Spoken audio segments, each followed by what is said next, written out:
Here we go. No timer. Turn 0. Fantastic. Okay, today we are analyzing what is apparently a very exciting match of Turn 0 between our very own Graven and Andrey, regulars of the channel and of the Discord. You will know them. In this game, Graven is white, Andrey is black, and I basically don't know very much else about the game besides that. So super excited to be taking a look at this. I don't want to spoil myself with any details. This is like hot off the presses. This was played maybe like an hour or two ago, something like that. So get ready for some fucking crazy 5D chess. Okay. Let me pull up the moves. Here we go. Let me crop this so that I can still see the stream layout. Okay. All right. Okay. Great. There we go. Knight f3. So far, not the bombastic, explosive, game that I was promised, but fair enough. It's only move 1. e6. No surprise. Andrey loves his e6. All right. Okay. We are off to a start. Hold up. a4. 2a4 is what I see written on this 5D PGM. Okay. All right. So I've talked about this in like a previous analysis video, but this move is fine. Because, okay, what you want to be doing in turn 0, right, all of us know, is that f7/f2 sacrifices are what you sort of have to be cognizant of, right? So your knight f3 defends against a sack along the f file, and so the other sack you have to worry about is along this diagonal, right? So the c-pawn is played, the queen comes out to b6, and you get a sack that way, right? So this is an alternative defense against the f7 sack that was sort of one of the first that was birthed back in the heyday of when f7 first hit the scene, and people were saying, oh well, the f7 sack isn't a problem. Obviously this was done on the black side, you're seeing it now on the white side, but whatever, because if c6 is played preparing queen b6, then white simply pushes a5, hunky-dory, this square is no longer occupiable by the queen, so there's no sack. Fantastic. Obviously, there are other structural considerations to playing a game like a4. Not that it's weakening necessarily, but when you're playing a4, you're sort of conceding that it's not important to you you're not looking for like a bombastic tempo advantage push that outpaces black and sets up an attack that they're going to have to rush to defend against, right? Because if this move is played here, which in the e-pawn structures you generally don't actually want to do because you want to frappuccino this bishop anyway, isn't like you're not too worried about this because your game plan wasn't to play the c-pawn out and bring the queen out anyway. So in some sense, black isn't too worried about this, right? This doesn't mean anything to black. So Andrey's gonna just do what he planned on doing anyway. Okay, let's move it along. Knight f6 happens, and then e3 happens. So we don't get this c-pawn out and then this forcing a5 here. Which is an option, I guess. Like if Andrey felt that sort of wasting Graven's like extra tempo here was something that he wanted to capitalize on, then he could always push this, even if he didn't have an intention of going through with an f7 sack, just to force out the a5. Because then, you set up a different structure. You set up like a clumsier London structure where you played these two moves, but you played the e-pawn out first. So this bishop is a little trapped. So you're sacrificing position for tempo there, which is an interesting trade-off. I think I'm reading too deeply into this. I think Andrey just really didn't care. He was cool with that. I mean, after you push this pawn out here, you really do want to get this knight here anyway, because even if you threaten your own diagonal travel that white then has to defend, you sort of leave the door open for maybe some crazy, I don't know, on the F file sack or something that white can do. So this might not actually even be safe. I don't know, because you didn't play knight F6 on the first turn. Okay. Anyway, E3 happens. E3 happens, which is interesting. Okay, so ignoring this tempo loss, we basically have like a e-pawn, you know, symmetric opening, which we see all the time. Narik says, I've been getting into crypto. When they talk of mooning, I think of Semet. I didn't know that was a term. What is mooning? Oh, do you mean like to the moon, etc.? Is that what we're talking about? Hey, Chosen One's here. Welcome. Haven't seen you in a minute, Chosen One. We're reviewing a super interesting game between Graven and Andrey. I don't know what's interesting about it yet, except 2A4 was played, which, depending on who you are, might be super interesting. Or you might not care, I don't know. But welcome, Chosen One. All right, Andrey says, I played knight d5 here to prevent knight void with intention of bishop phase.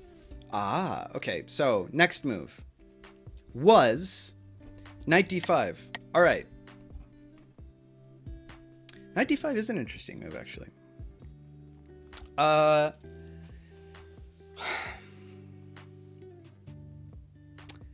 I think, I wish I hadn't read that before I speculated myself why knight d5 happened. Elon is literally sending a rocket called Doge 1 to the moon. I was unaware. But yeah, Elon, where are my royalties? Moon first. I was there first. Just look at my chat emotes. All right, knight d5. I really wanted to speculate on this, but already Andrey has shed some of his own light. The man himself says, I played knight d5 here to prevent knight void with intention of bishop phase. Okay, not positive what knight void means. Can we copy strike the moon itself? We're pioneers. We can moon first all we like, absolutely. This is interesting. Okay, so I think that this is what has happened. I think that knight d5 here was played. Okay, so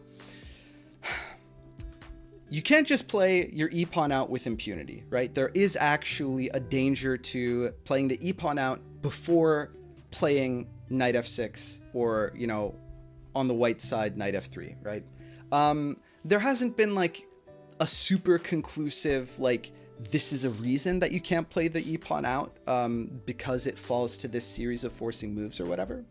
But there is a bit of an issue with, obviously, by playing the e-pawn out first, you're defending against the diagonal sack, right, where you play the c-pawn out and then queen b3, and then you sack along this diagonal, right? The trade-off is that you don't prevent a turn, in this case turn 1 sack, along the f file. And so how does that actually happen? Well, white moves out their knight, usually threatening either like a sack onto f7, which forces white to play some slowdown, or forces black in this case to play some slowdown moves, either taking it or, you know, leaving the rook for dead and playing out the queen or whatever. And it's a big pain in the butt. So what you can do here to circumvent the knight out, which will be followed in 1 or 2 turns by this pawn being pushed and subsequently this bishop sacking onto f7 on turn 1. If you move this knight out here, then this square is now defended by the queen. So sack along the file no longer works, and indeed white has not set themselves up in this pawn structure to get a bishop out onto this file ahead of the knight. So the fact that this file is totally clear all the way to f7 isn't something that white can capitalize on easily, right? So boring structural tactical reasons for a move that you actually don't see very frequently. So An alternative would be something like knight out here, if you really wanted to force through this, except it doesn't work. Why does knight out here not really do anything? Because even in 5D chess, if this knight is, well, okay, so you could still do this, but it would enable black to... It's much less intimidating than this move. For one, you can't deliver a check from this square. Knight e5, even in 5D chess, you can't deliver a check. From here, if you really need to, you can deliver a check directly onto e6, right? Like if black delivers a check themselves, then you can take, and then from here, you could deliver a check yourself, etc. But from here, you don't have that option. When you're 3 squares away from the king, you can't 5D or 2D check in any way with the knight. You can still land on f7, but it's easier for black to prevent you from doing that, especially because the f6 square is now open for the queen. The queen has a home here, which is like scary, because you don't actually have like a decisive attack, and you've opened up your f file, and if the black queen is out here and your knight's over here, then you're gonna have a bad time. So anyway, prophylactic move. It opens up some other weaknesses, but it covers the potential for white to get a sack onto f7, etc. Okay, so I belabor this point because, well, first of all, we don't see a lot of e-pawn openings, and so there isn't very much like theory developed against it critically in the context of f7 sacks. And so you might see a move like this and think, why the hell would you do this? There's stuff behind the scenes here that is being tended to. Here, Andrey is respecting his opponent's, potential exploitation of this opening. And in a less developed meta, I guess you could say, you might not see a move like this. So that contextualizes knight d5. Okay, knight c3, kicking the knight immediately. All those shenanigans that I talked about, white here is sufficiently convinced, or maybe they just weren't interested in going for such a sack themselves. I think that this makes a lot of sense. Because again, black's opened the f file, right?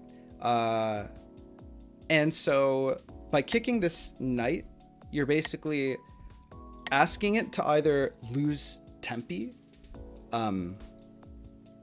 by, pulling it back in some direction while developing your own pieces, or to maybe trade to like harm the pawn structure.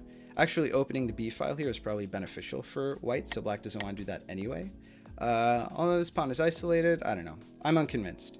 But by kicking this knight, whenever you open the f file in 5D chess, it's sort of like in the back of your mind, it should start like an egg timer, where you want to cover that back up before too much development happens in such a way that white can capitalize on the weakness that you've created, which is opening up the f file, right? Because, I mean, it is a surprise to no one who's been playing this game for a long time that the f file is an extreme vulnerability, that the game sort of revolves around, at least in the early stages in most games.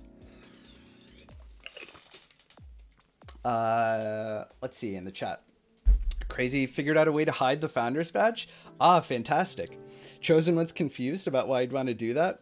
Crazy just really likes the little T loyalty badge. He was wondering why he didn't have one earlier. And it's because he had a founder's badge instead. So, one thing I don't like about 5D chess is that a lot of normal chess principles of the opening, don't push A and H pawns, don't move a piece twice, are ignored. But at the same time, it makes it interesting. That is interesting and insightful. When you say what you don't like about it, I think that those are probably pros. I laughs and crow, right? Okay, outside of the fringe 2D openings, right?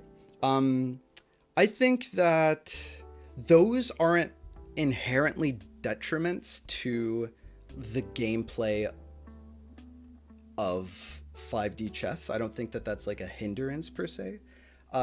If by one thing I don't like, you mean you are thrown off by as a person who has studied, the classical theory to a substantial extent, and that's sort of like, that feels wrong to you inherently, that I can understand. There's a lot of those counterintuitive,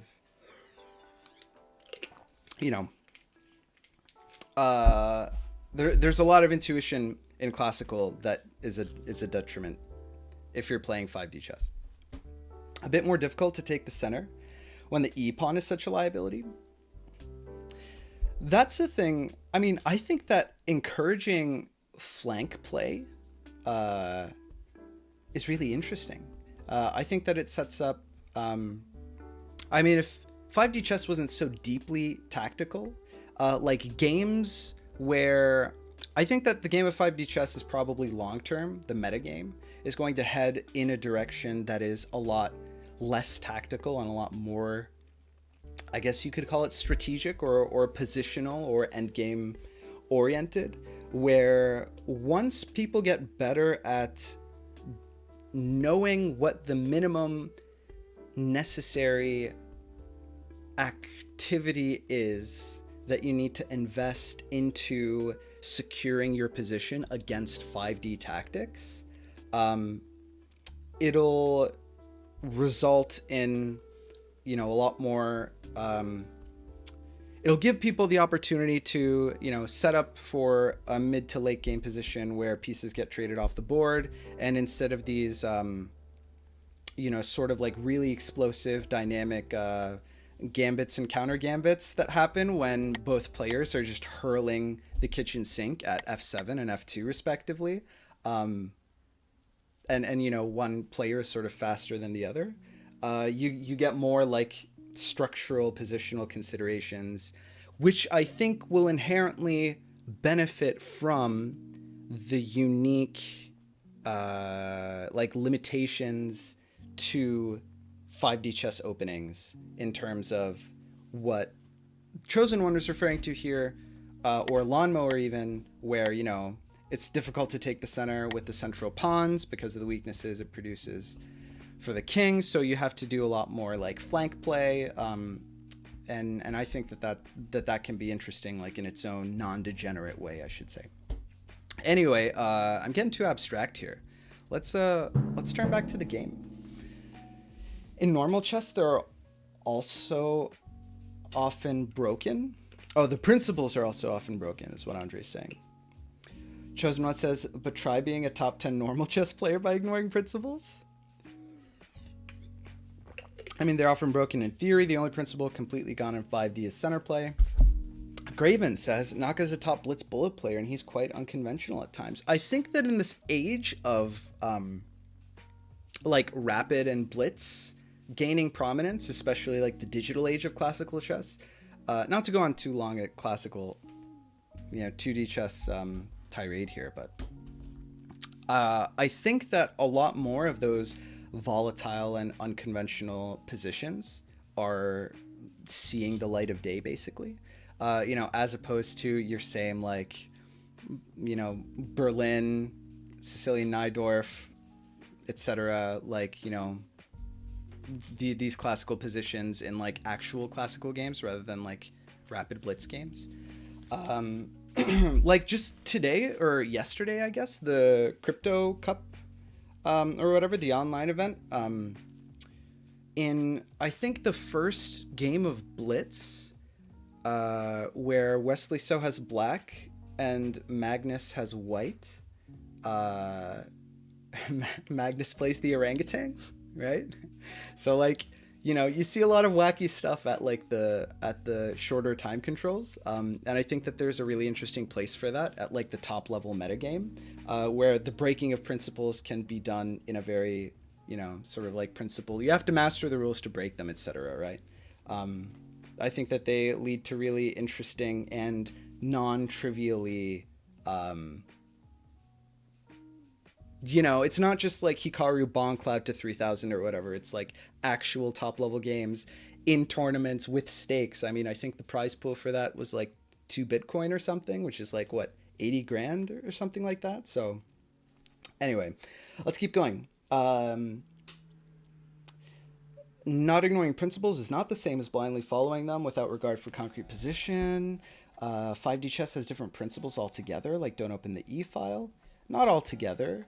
Also, normal chess, castling early is encouraged, and 5D is more dangerous to castle than leave your king in the center. Crazy says, PSA, don't listen to GHXX. Try to talk about quantum mechanics. He puts quantum in front of every word. I mean, I wouldn't say he's at home. I hesitate to put quantum in front of every word, but, you know, we are a quantum-friendly channel in general. But just wait at the chosen one. Wait for what? This game to play out, says Graven. Okay, Graven has teased some stank coming out of this game, and so I don't wanna delay any longer.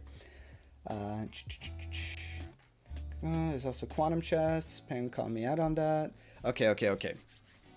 We could get, you know, bogged into this argument on like fundamental opening principles in 2D versus 5D forever. Instead of doing that, let's get bogged down in how crazy this game supposedly turns out. Queen e7. Queen e7 makes sense. The vulnerabilities that I just laid out, opening up the F file,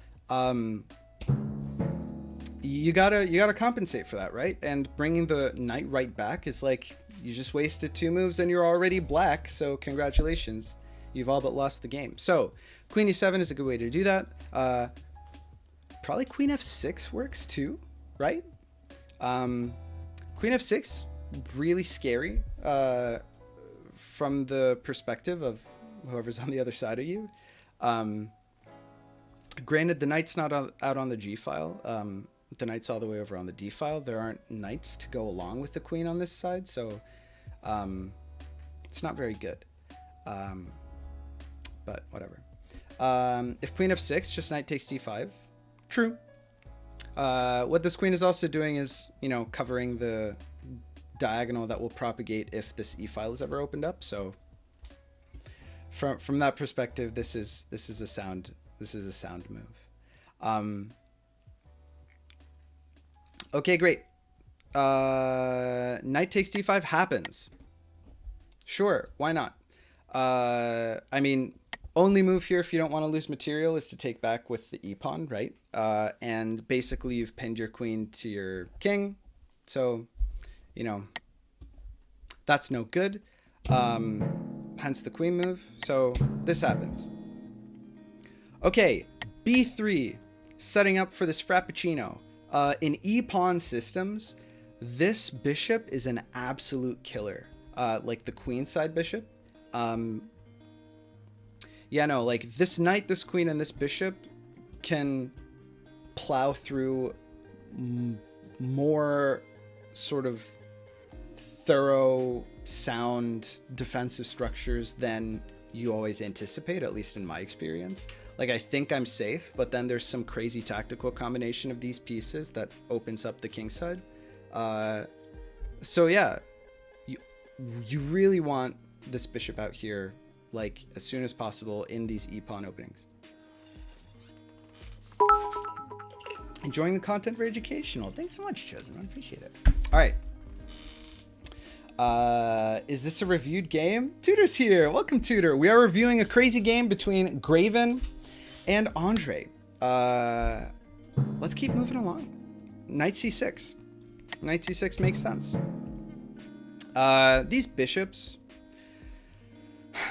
I don't know what Black's plan is with these bishops. I mean, removal of the e-pawn. This feels bad for Black.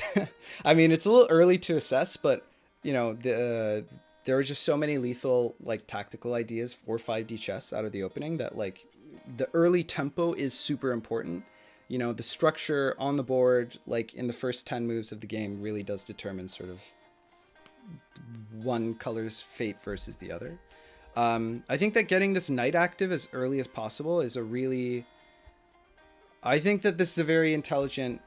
You know, Andrey has identified here that The lack of his kingside knight is a problem. These bishops are difficult. Well, this bishop isn't so difficult to activate. You can always counter Frappuccino.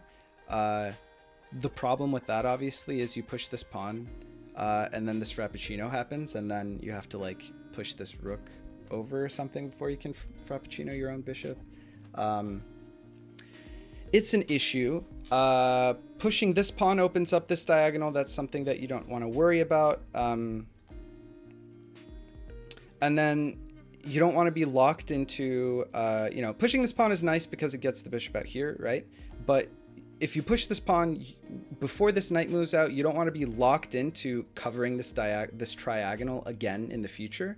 Not that on the next turn, not that white has like a fantastic way of getting on that diagonal, right? Because this crazy pawn chain, or that triagonal, I should say. But, it can be awkward.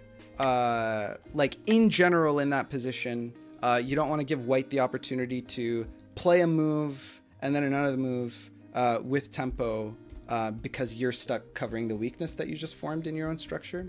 So in that sense, this knight move allows you to push the d pawn and then get the bishop out there. I really don't know. As black, I would be super worried about like what the hell I'm going to do about king safety here. I mean, it's fine. The king is fine here, don't get me wrong, but probably okay, I'm going to make a prediction. Again, I haven't been spoiled at all in this game. I don't know what's going to happen, but you look at this structure and you think, my queen's pinned.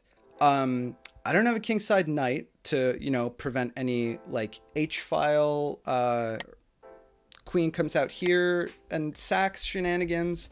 F7 is much more open than I would normally like for it to be. So how do I protect my king in the structure? You probably castle. This is one of the rare instances where castling is like positionally appropriate in 5D chess. I think that black's gonna castle this game, which rarely happens, especially not so early. Tudor says, man, the meta's really changed away from developing pieces. When I was young, people play e4 to activate bishop and queen. Yes, the romantic era of 5D chess. Moving a knight 4 times in a row in the opening is meta now. There is a meta opening where you move a knight for the first 4 moves of the game. It's not necessarily super sound, but it is necessarily hilarious. The stupid part is how I can believe you. Stop this e4 propaganda. I don't think I know anyone else who calls fianchetto frappuccino. Nice. That's not me. I got it from Boxbox in the first PogChamps. He called it frappuccino, and I think GM Hess actually like took that and ran with it. I heard him talking in like some of the analysis in the first PogChamps, and he called it a frappuccino after Boxbox, and there we go. The rest is history. Andrey, I helped you marginally by teaching how timelines work. You'll have to teach me someday how to get good. Pinned, I don't see it, sorry. Not pinned in the sense that, there isn't a literal 2D pin on the board, but this queen can't do much, because if you open up, if this queen ever moves, then obviously the file in front of the king is now open. And so you have a diagonal in time that propagates that you have to close immediately. Otherwise, so for example, if this happens and then this queen captures here, and then it goes back to here or something, then there will be a path to this king that propagates into the future. And in 2 or 3 turns after that exchange happens, pushing this pawn and the next turn pushing this bishop to e2 will be mate. So you have to be really careful about opening up, one of like the early principles that is always ingrained into you in 5D chess is don't keep diagonals, time-space diagonals open to your king. So this queen is pretty much pinned. If you activate it, then that's a huge liability to your structure. You open up like a pass checkmate to your king. That's super easy to do and super difficult to stop. So that's what I mean. That's that.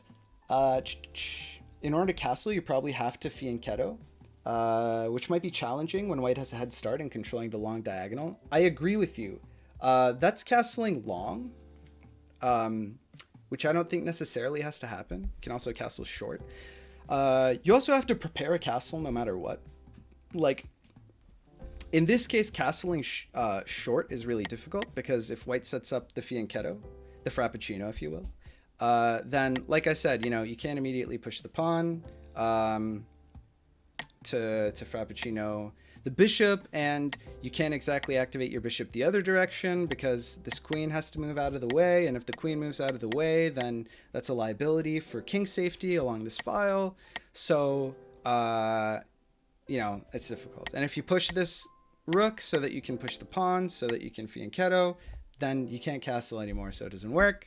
So I was predicting a castle long. I don't know. I just feel like that's the way that you get your king to safety here.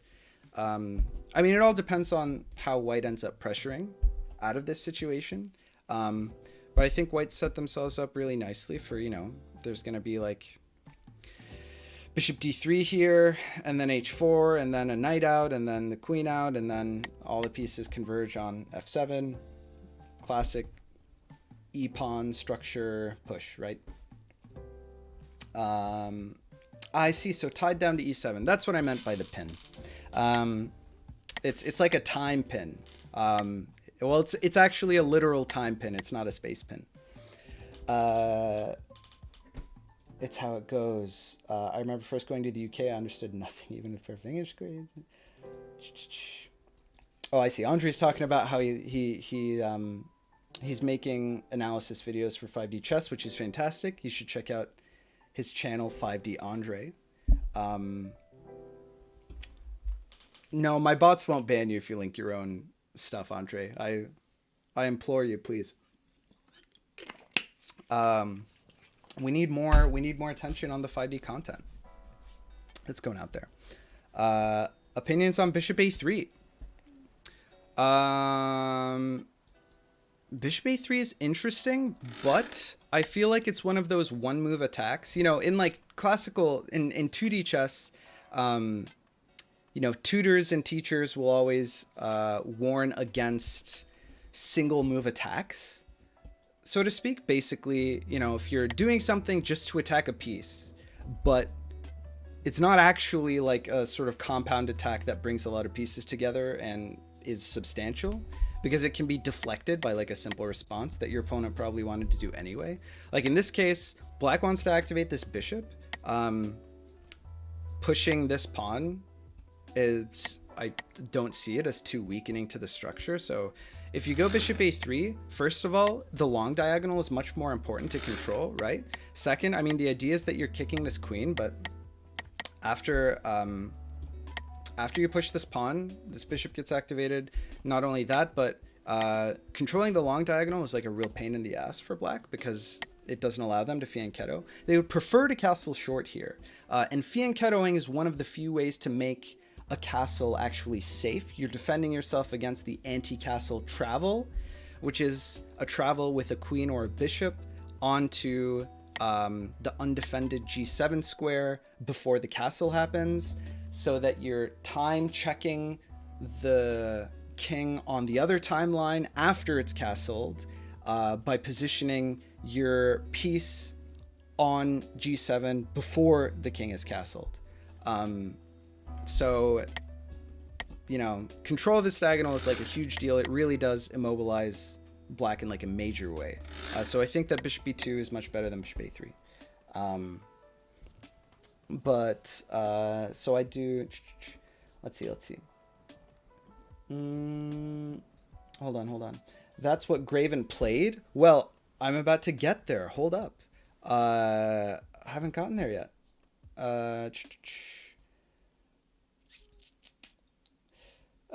If bishop a3, then just d6 Says Chosen One. I totally agree. Apparently that's what Andrey played. You know what? Let's just get those moves on the board. So apparently bishop a3 does happen. Graven's a bit of a hipster. He's like, nah, dude, forget your long diagonal. I see queen, I attack, and I really respect that. d6 does actually happen as a result. So like I just said, this is a fantastically organic way to flow into the analysis. I don't see how you take advantage of this as white. I mean, maybe you wanted... I think that's a huge tempo loss. I think that the long diagonal bishop is a huge thorn in the side of black here. So I really disagree with not taking it. And if you wanted to take it now, then you basically gave up a tempo allowing black to make a move that they wanted to make structurally anyway. So I don't quite see it. But let's keep going. I typically like it when the opponent does d6.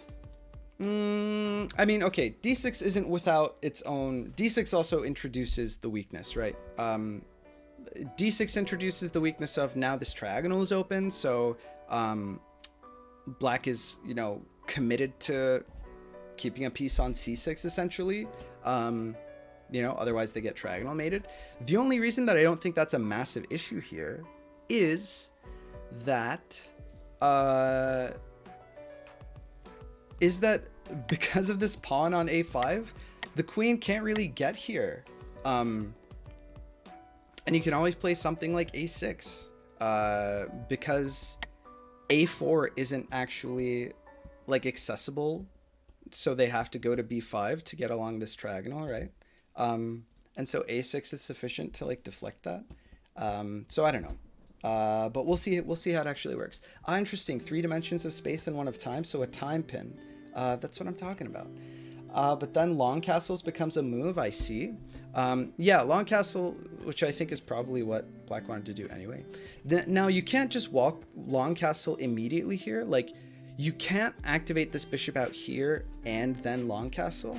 If you want to activate this bishop, like to f5 or something, you have to push b6 in that situation to avoid, to prevent a queen from traveling onto the undefended b6 the turn before the castle, which will check on the original timeline the king after the castle. The anti-castle travel, mentioned it a little bit earlier. So you can't like activate and then castle immediately, but long term in the structure, I think that it's a good option.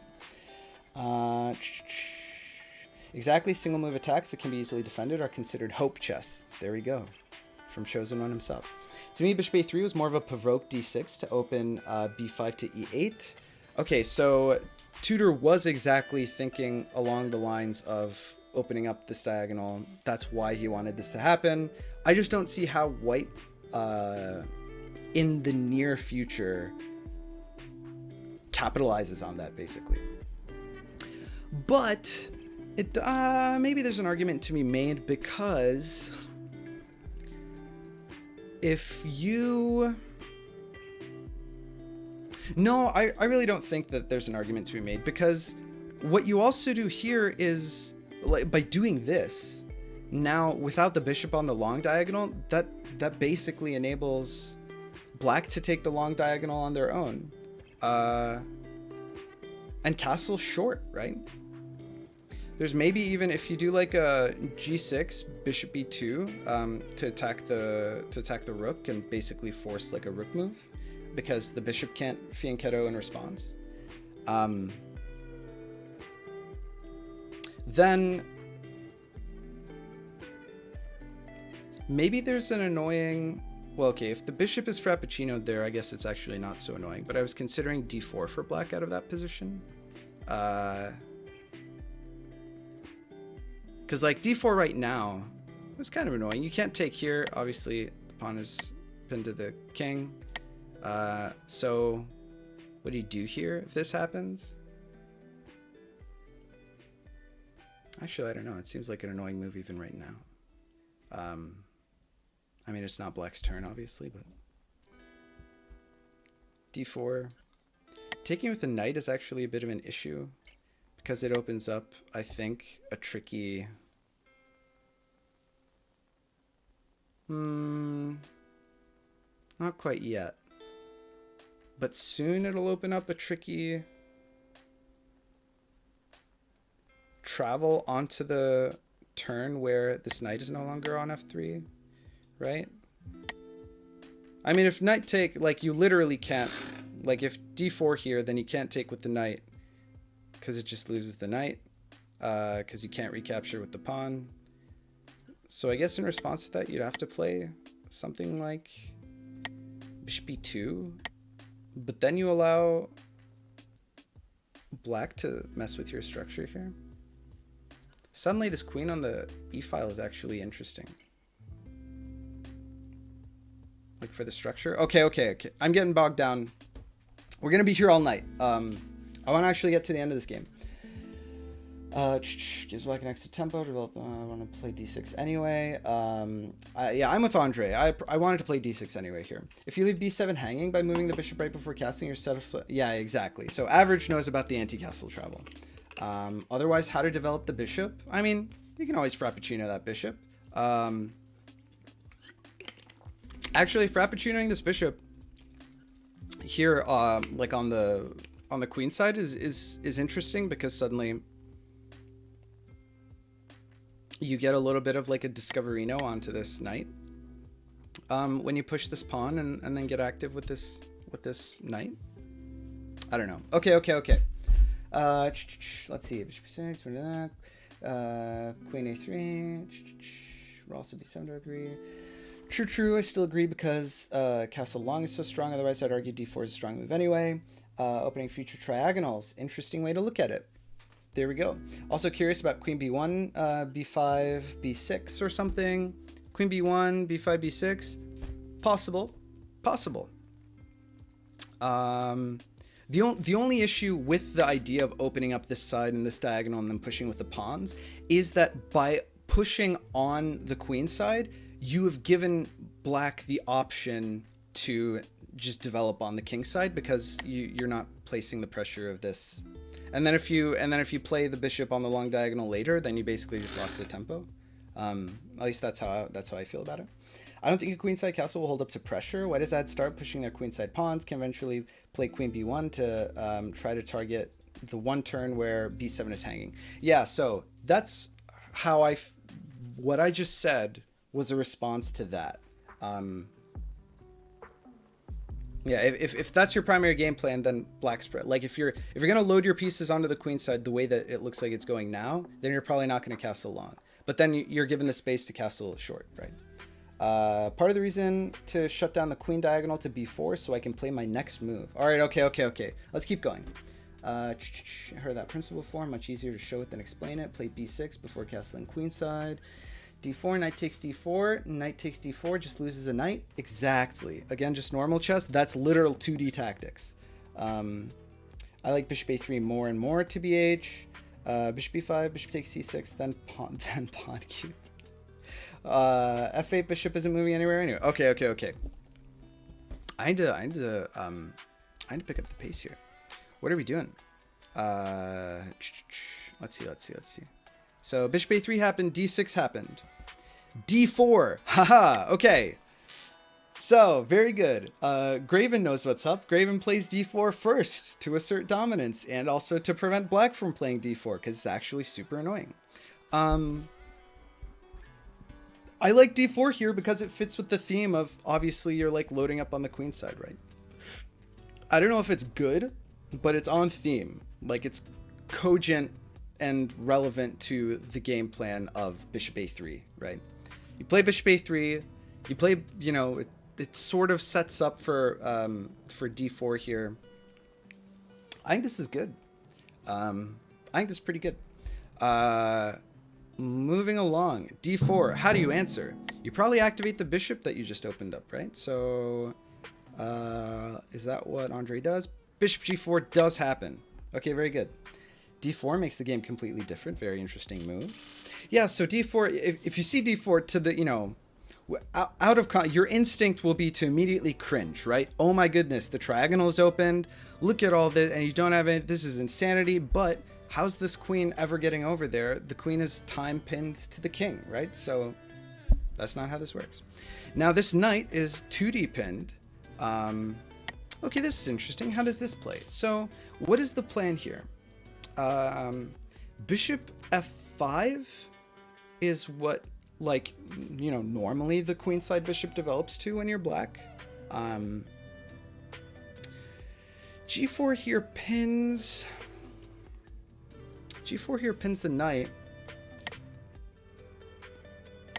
You're not super afraid of, like, trading this in and then this queen coming out over here as white. You're not, like, too worried about that, probably, this trade, right?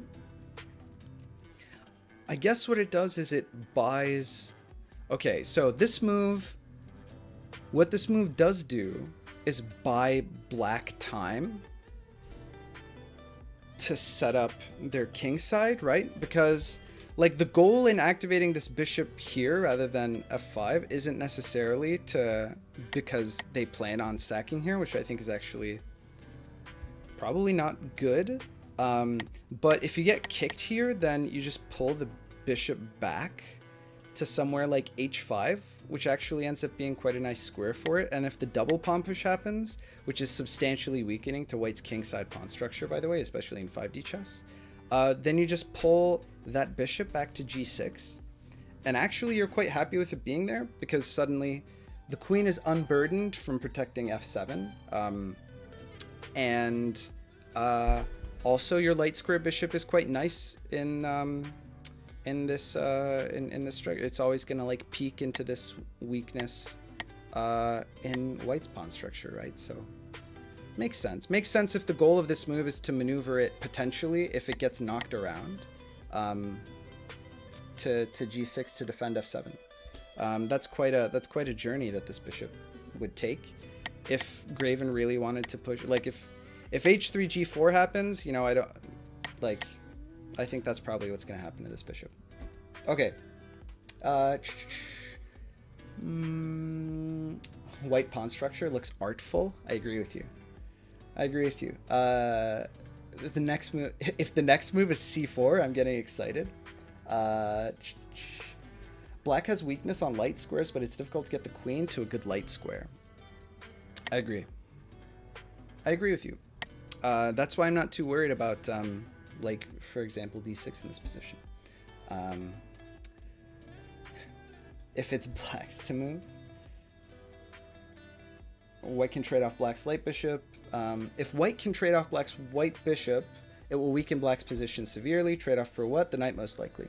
Yeah, so I really don't think that as black, you're playing this move to try and trade off for this knight. I think that that's a terrible idea. But I don't know. At least I don't see the value to making such a trade. So let's see. Bishop g4 happens. Okay, so we don't see c4, but we do see c3. What do c3 do? What's the idea behind c3? Well, one part of what c3 does is covers this triagonal, right? Because we opened up the triagonal this turn, and so immediately we close it. So there's no, you don't have to, like, worry about some crazy queen shuffle that you might have to deal with, which I wouldn't really be worried about anyway, but that's something. C4 doesn't feel great. I know that Tudor was excited if C4 was the next move. C4 doesn't seem great to me. C4 here, I don't know. I think that's too weakening to white's pawn structure. I think that sending that pawn to the slaughter doesn't really do a ton. I think that you want your B pawn to smack this knight around rather than fix black's pawn structure and create, like, a wacky pawn chain here. I don't think that does enough. I like c3 better than c4. If that knight's traded, f2 has to be forever guarded by the queen. d4 needed defended or scary tactics. I feel you. d4 needs to be defended for sure. Knight takes d4 is still a pain in the ass with this knight pinned to the queen, right? So that's an important observation. So extra defender on the d pawn, solid. I think that's fine. As white, actually, well, normally you really love to play h3 as white because it prevents any like knight shenanigans from hopping in here, but there's no knight on the king side anymore, so you don't have to worry about that. Takes a little bit of space, forces black to move the bishop again. I don't know. h3 probably feels okay here, but again, if h3 had happened, then knight takes here is actually super annoying. Probably take with the queen, and then this trade happens, and then you open up the G file, and maybe that's not the end of the world. Hold on. Are there tactics afoot? If you had played something like h3, can this knight take here immediately? Probably not, right? Probably not.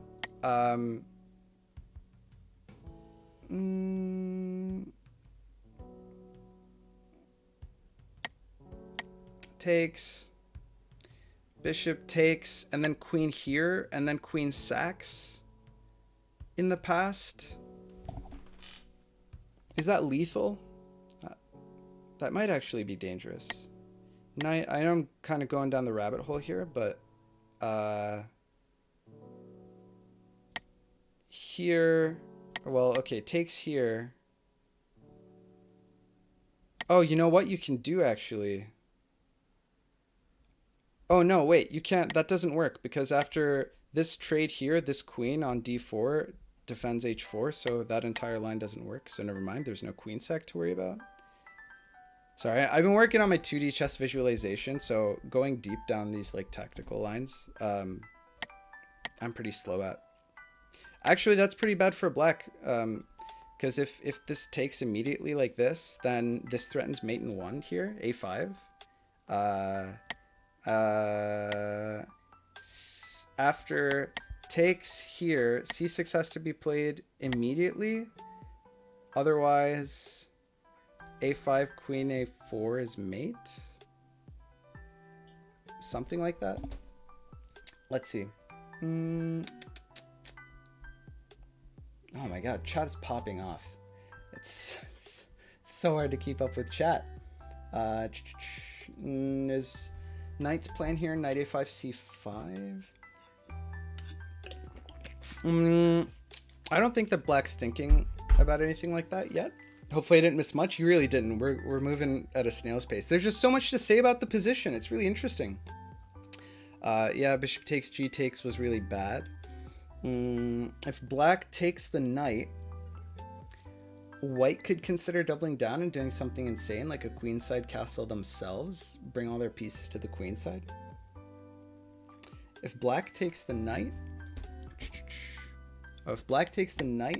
white could consider doubling down and doing something insane on queenside castle themselves, bring all their pieces to the queenside. Oh, Jesus Christ.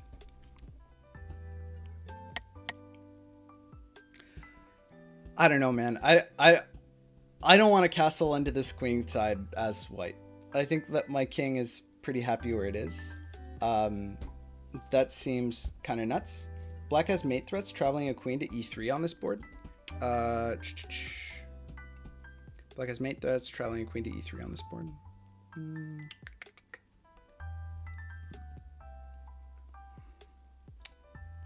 Black has mate threats, traveling a queen to e3 on this board.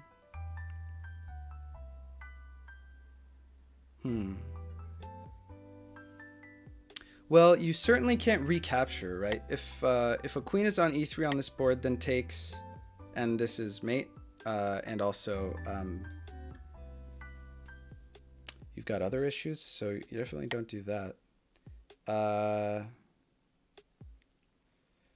Again, if you have a singly defended piece, if you have a singly defended pawn on a in line with the king, then there are always travel tactics there. Like, this is a problem because takes means mate, but you don't takes. You probably like block with this bishop or something, and then takes, and then you take here. If tries to force through, then you take with the queen, right? And this back rank is defended with the rook. I don't know that e3 on this board is actually an issue. I don't get it. Unless I'm missing something. The d4 pawn is defended 4 times. True. d4 on lock. White can take once and block with queen e2. After that, queen is pinned. Oh, oof. Would be good without pin. Can't play g takes because of tactics on the queen h4 idea. Bro's only a quarter of the game. I know. Okay. What? Maybe I have to ignore chat. Let's keep going. Okay. We're like a quarter of the way into the game. Okay. C3 happens. I mean, covers here. You know, deep pawn is covered, etc. Okay. Bishop takes f3 does happen. Okay, this I didn't expect. Reasons to make this trade. Well, it opens up h4 for your queen, so there's travel shenanigans afoot, but generally it's actually not too big an issue in a position like this. I wouldn't be too worried about that. I don't know. I didn't expect this. It doesn't seem good. The queen just recaptures. And indeed, that's what happens in the game. Queen h4. Indeed, that's what happens in the game. Queen g3. The response is queen g3. The response is queen g3. Now, give me just 1 second to figure out why the response is queen g3.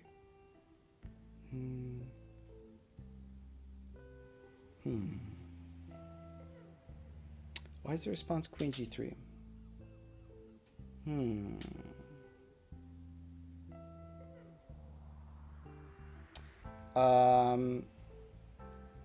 Looks like only move. I mean, queen g3 here does prevent on any timeline that's created the queen from hopping into h4 and mating, right?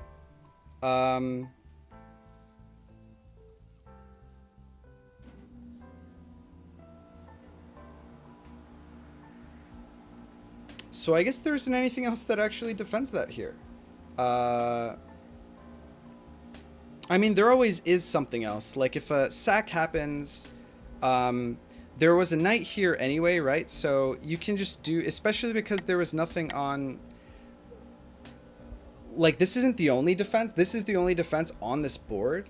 But sometimes you can allow this sack because all you have to do is travel back to a board where this knight was here and then it like recaptures anyway. But I guess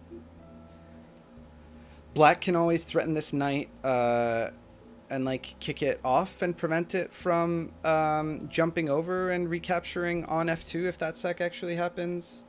I don't know. Okay. So obviously this is the idea behind all of this, right? This travel here. So this is a classic setup where you have a bishop eyeing down. Normally this mating setup happens with the long diagonal fianchetto bishop looking at the f-file knight, where you sack on f2 or f7, whichever is relevant. In this case, it's f2. Only move is king takes. Then you check with the bishop by capturing the knight. which the queen just recaptures. But of course, this knight was playing the critical role of defending h4, which is the mating square then for the queen, right? And so what this queen does here on g3 is, if this travel happens, then after king takes, bishop takes, queen takes, you're the second timeline has caught up to here, and the mating move queen h4 can't actually happen because the queen on g3 on this board defends h4 on the other board, right? So I know that is, I'm very aware that happens.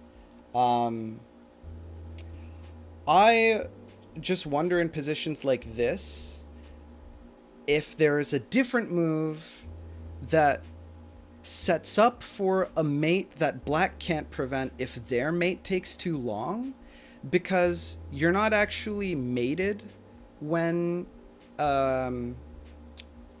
this sack happens from this queen. It's not like the game's over, because you can just travel to this board here, and do something, and then this knight will recapture on f2 on the other board. You know what I mean? So that's all I'm saying.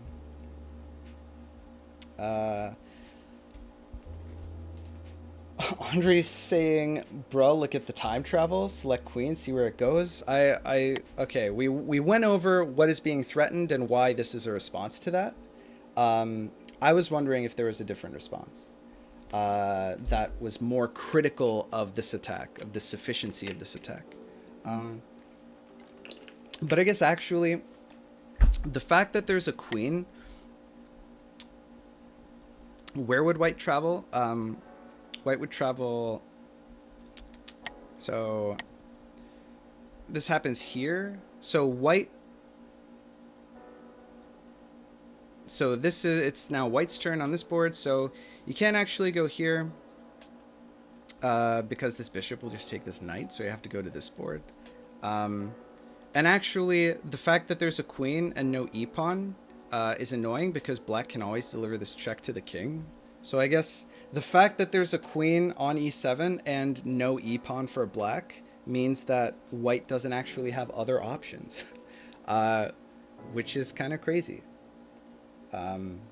So anyway, so if you want to avoid making a timeline of your own to defend, queen already defends h4. Bruh, okay. Let's take a moment here. I am fully aware that the point of this queen on g3 is to defend h4 on the other board. What I'm saying is, what if instead of that, you could do another move that would enable you to do something else with this queen instead of move to the other board to prevent the game from being over, so that then you as white threaten your own mate on this board, because this diagonal, you know what I'm saying? And you know, you can like deal with that mate threat in other means that enable you to use this queen to end the game on this board, like immediately, if black's attack doesn't pan out. I think that it doesn't actually work because this e file is open. Basically, Smet's asking, is queen takes d5 safe?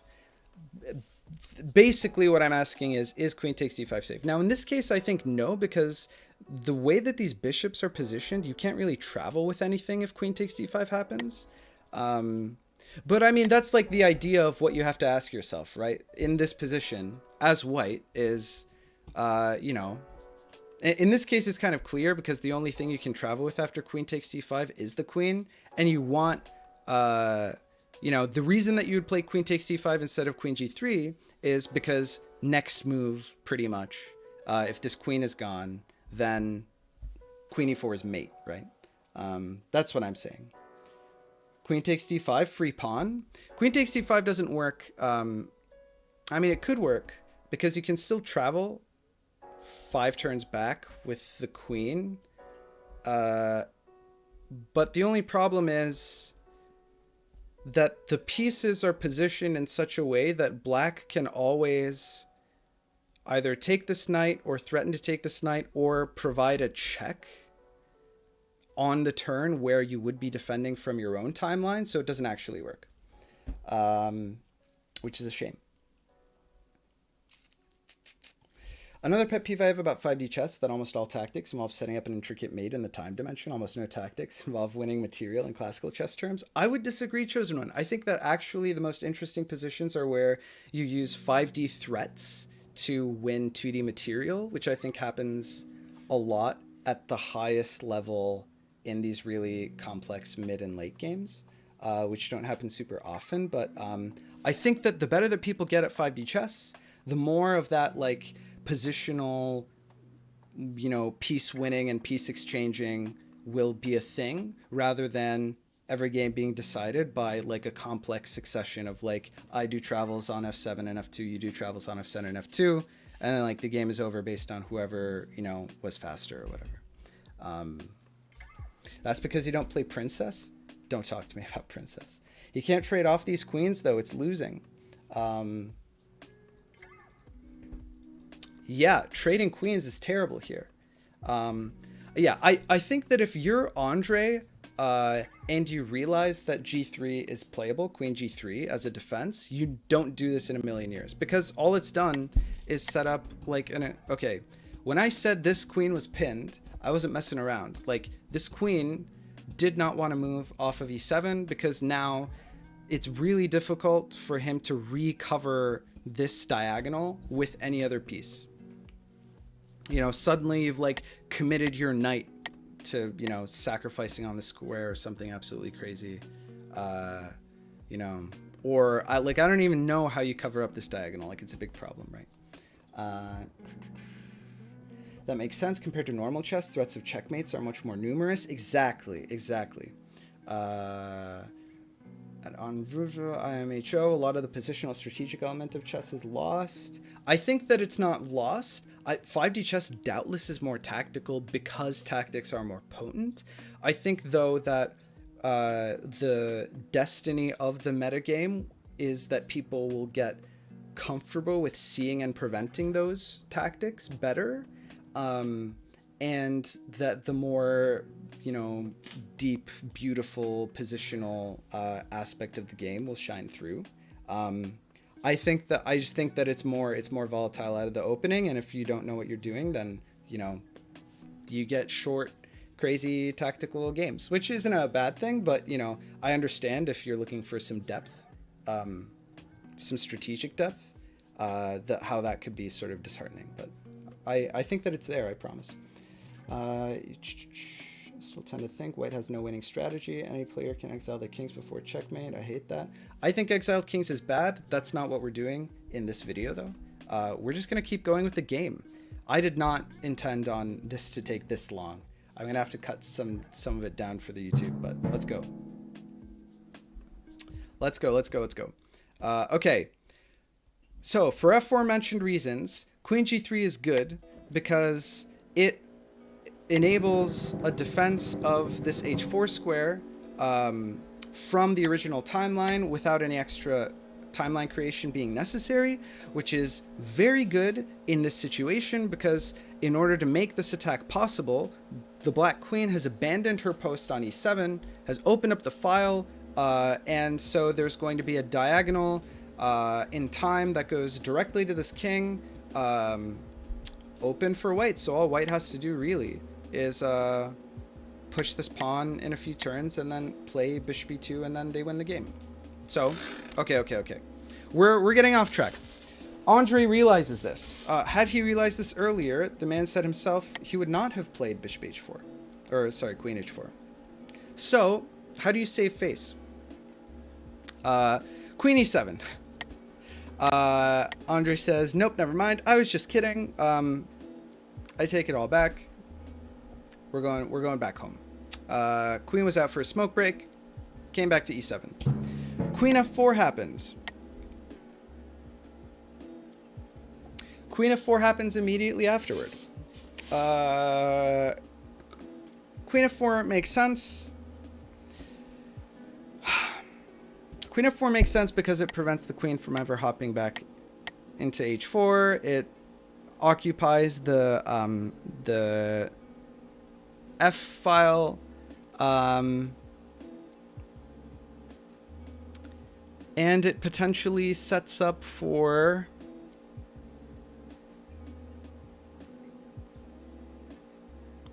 I mean, I don't think there's really a lot to be said about Queen F4. I think Queen F4 makes a lot of sense. The Chosen One says, I play a lot of 2D chess variants. My least favorite are ones where one bad move loses on the spot, like Atomic Chess. I get a lot of that vibe in 5D chess. There is a lot of that in 5D chess. I think that if you aren't a fan of that and you are okay with digging a little deeper, I think that there's like a beautiful, rich, like undergrowth under all of that like arid topsoil in terms of like the strategic planes of 5D chess. Look at travels to f7 on the board a few moves back. When white queen on f3 and black queen on h4, the hole was still there. When white queen on f3 and black queen on h4, the hole is still there. If I play queen takes queen, I just wait and... Oh, no, for sure. If this black queen goes back to e7, this move doesn't actually defend against the diagonal mate on this king, right? Like, yes, it goes back to its post, but by now the sort of mating square in time that leads directly back to this king in the past is, you know, so the hole opens up here. On this turn, the hole is here. So if there was a white bishop or queen here, then, you know, that would be checking the black king in the past. So that will continue to propagate. Black has to do something about that. Black has to either like sack a piece or check white on the proper turn, or black now has a problem because if they don't do anything, then pawn push in like 2 or 3 turns from white, followed by bishop b2, wins the game. So black has screwed themselves. Queen f4 is setting up to attack the 1-turn opening where f7 was attacked and completely undefended. Averages say, yeah, okay, so Queen f4 does also set up a f5, f6. Okay, so Queen f5 does threaten, or sorry, Queen f4 here, keeping the queen on the f file does now introduce the weakness of the queen can go to f7 on this board and immediately soft mate the opponent, right?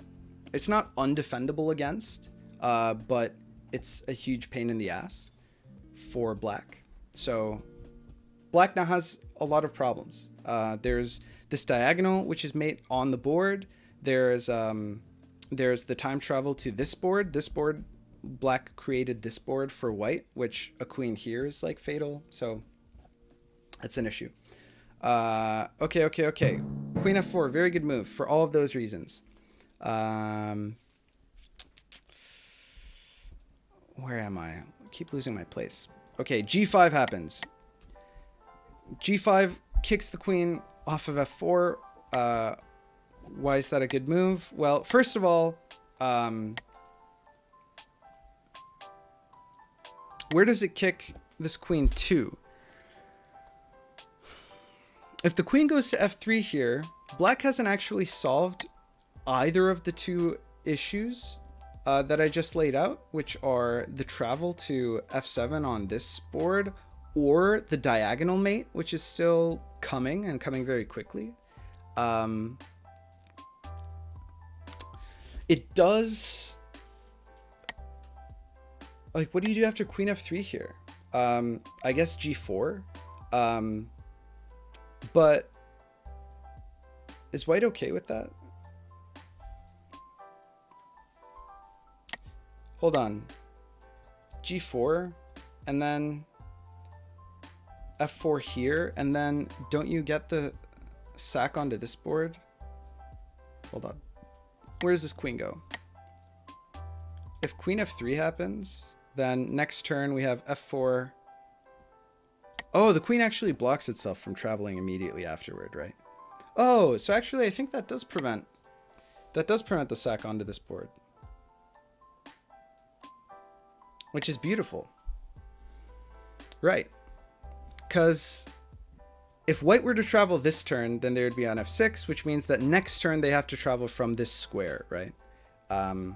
Or the following turn they have to travel from here, so...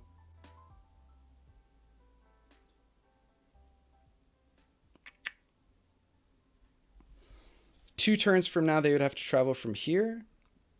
So if queen f3 happens, then g4 similarly kicks the queen off because it has to sack from that square in the past. It's actually not even a square. Or it's not even a sack because it's just soft mate on the spot.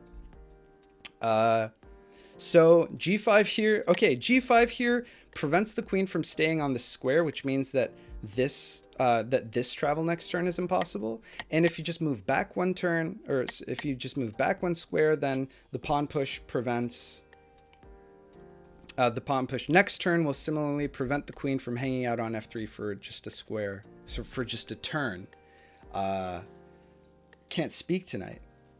So this pawn push is 5-head. That's what I'm saying.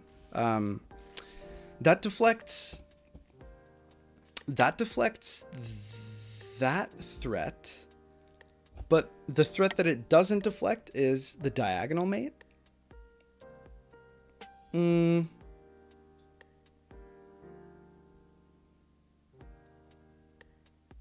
Right?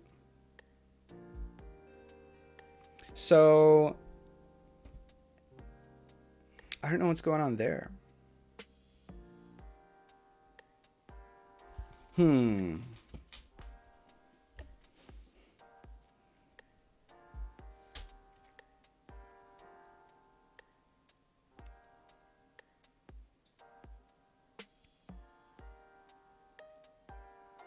I don't see what black's plan is.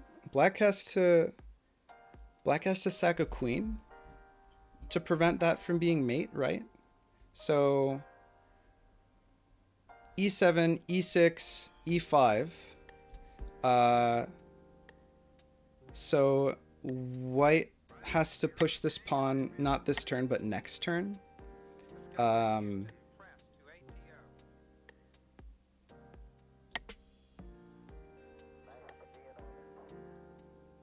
I would probably play queen g3 here. I would probably play queen g3 here because it would be really annoying if this pawn was pushed. Well, okay, if you go back and then this pawn push happens, then if mate is threatened,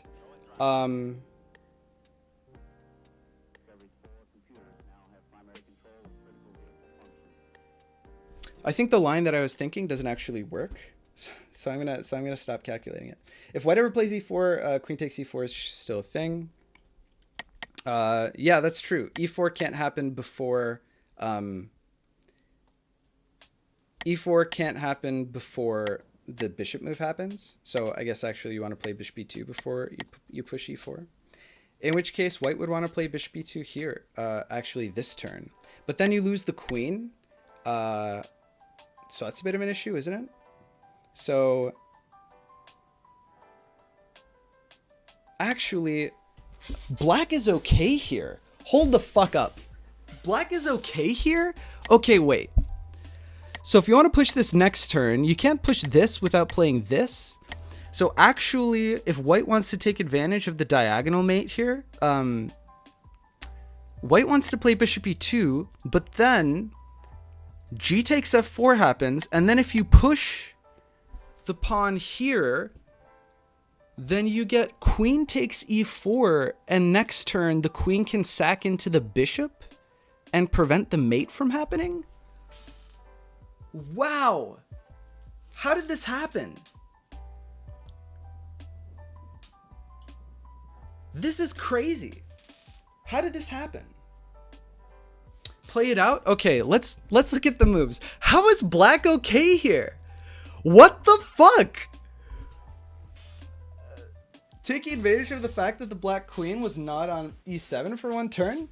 Yeah, no, for sure. Like, definitely what you're doing as white, as soon as this queen was off of e7, you're fixating on the fact that now you have a win that you have to play towards. But I think that okay, what I would have played here is actually queen takes f7, I think. Because either the king moves out here, in which case either the king recaptures, obviously it checks the king in the past, so you have to recapture the queen immediately.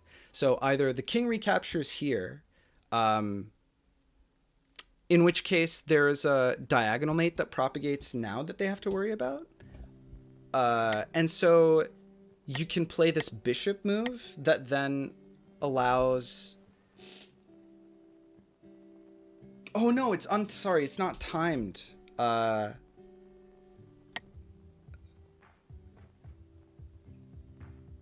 on, I actually think that doesn't work. Because if you play next turn, you can't play bishop out here.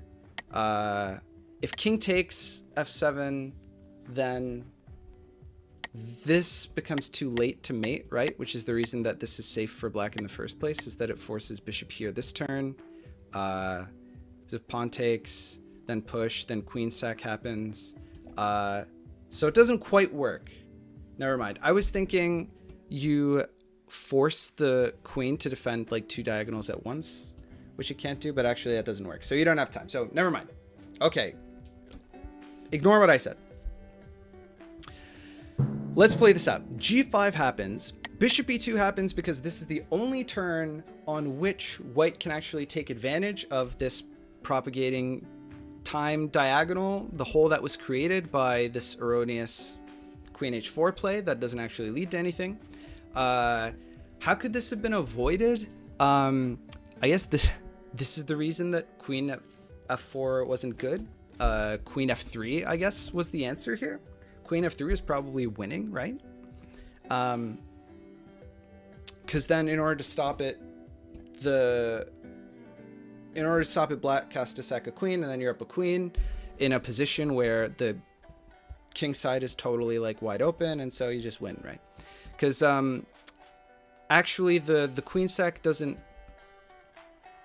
If the queen sack is necessary and there's a white queen that exists, then the white queen can just go on the diagonal and win, right? So I think that queen f3 was better. Queen takes f7, check, pre-move, bishop e2. Yeah, I think that's one turn too late, so I think it doesn't work. Crazy says, lol, my friend said you were one of his physics days at Stony. Who's your friend? Don't distract me with that right now. We have so much game to get through. How did this happen? I want to do more on the stream. What am I doing? Okay, let's see what happens. Bishop e2 is necessary here. And so obviously as black, you recapture this immediately, right? You pre-move, g takes f4. Yes, that's what happens. e4 happens. Now there is a check. Okay. So next turn, not white's next turn, but the turn after that, this bishop will be attacking this king, which is a problem. So what the fuck does that mean? That means that black has to intervene, right? And so queen takes e4 is the only reasonable way that I see that can happen. I mean, it looks like black is up a queen, but indeed they're not, because this queen is forced to take this bishop next turn. Otherwise, black loses. So what does white do? Well, unless you want to open your own, this is still bad for black because the file is open, obviously. So the king has to, unless you want to open your own diagonal down the e file as white, you need a piece that can recapture this bishop. So rook a2 is basically the only move here. And rook a2 is played. Okay, so Graven sees this. Graven plays rook a2. Queen takes e2 happens. Rook takes a2. e2 check. And now this is a massive problem for black because white still has a bishop. So now the game plan for white is to somehow capitalize on this open diagonal. The game plan for black is to somehow close this diagonal. It looks like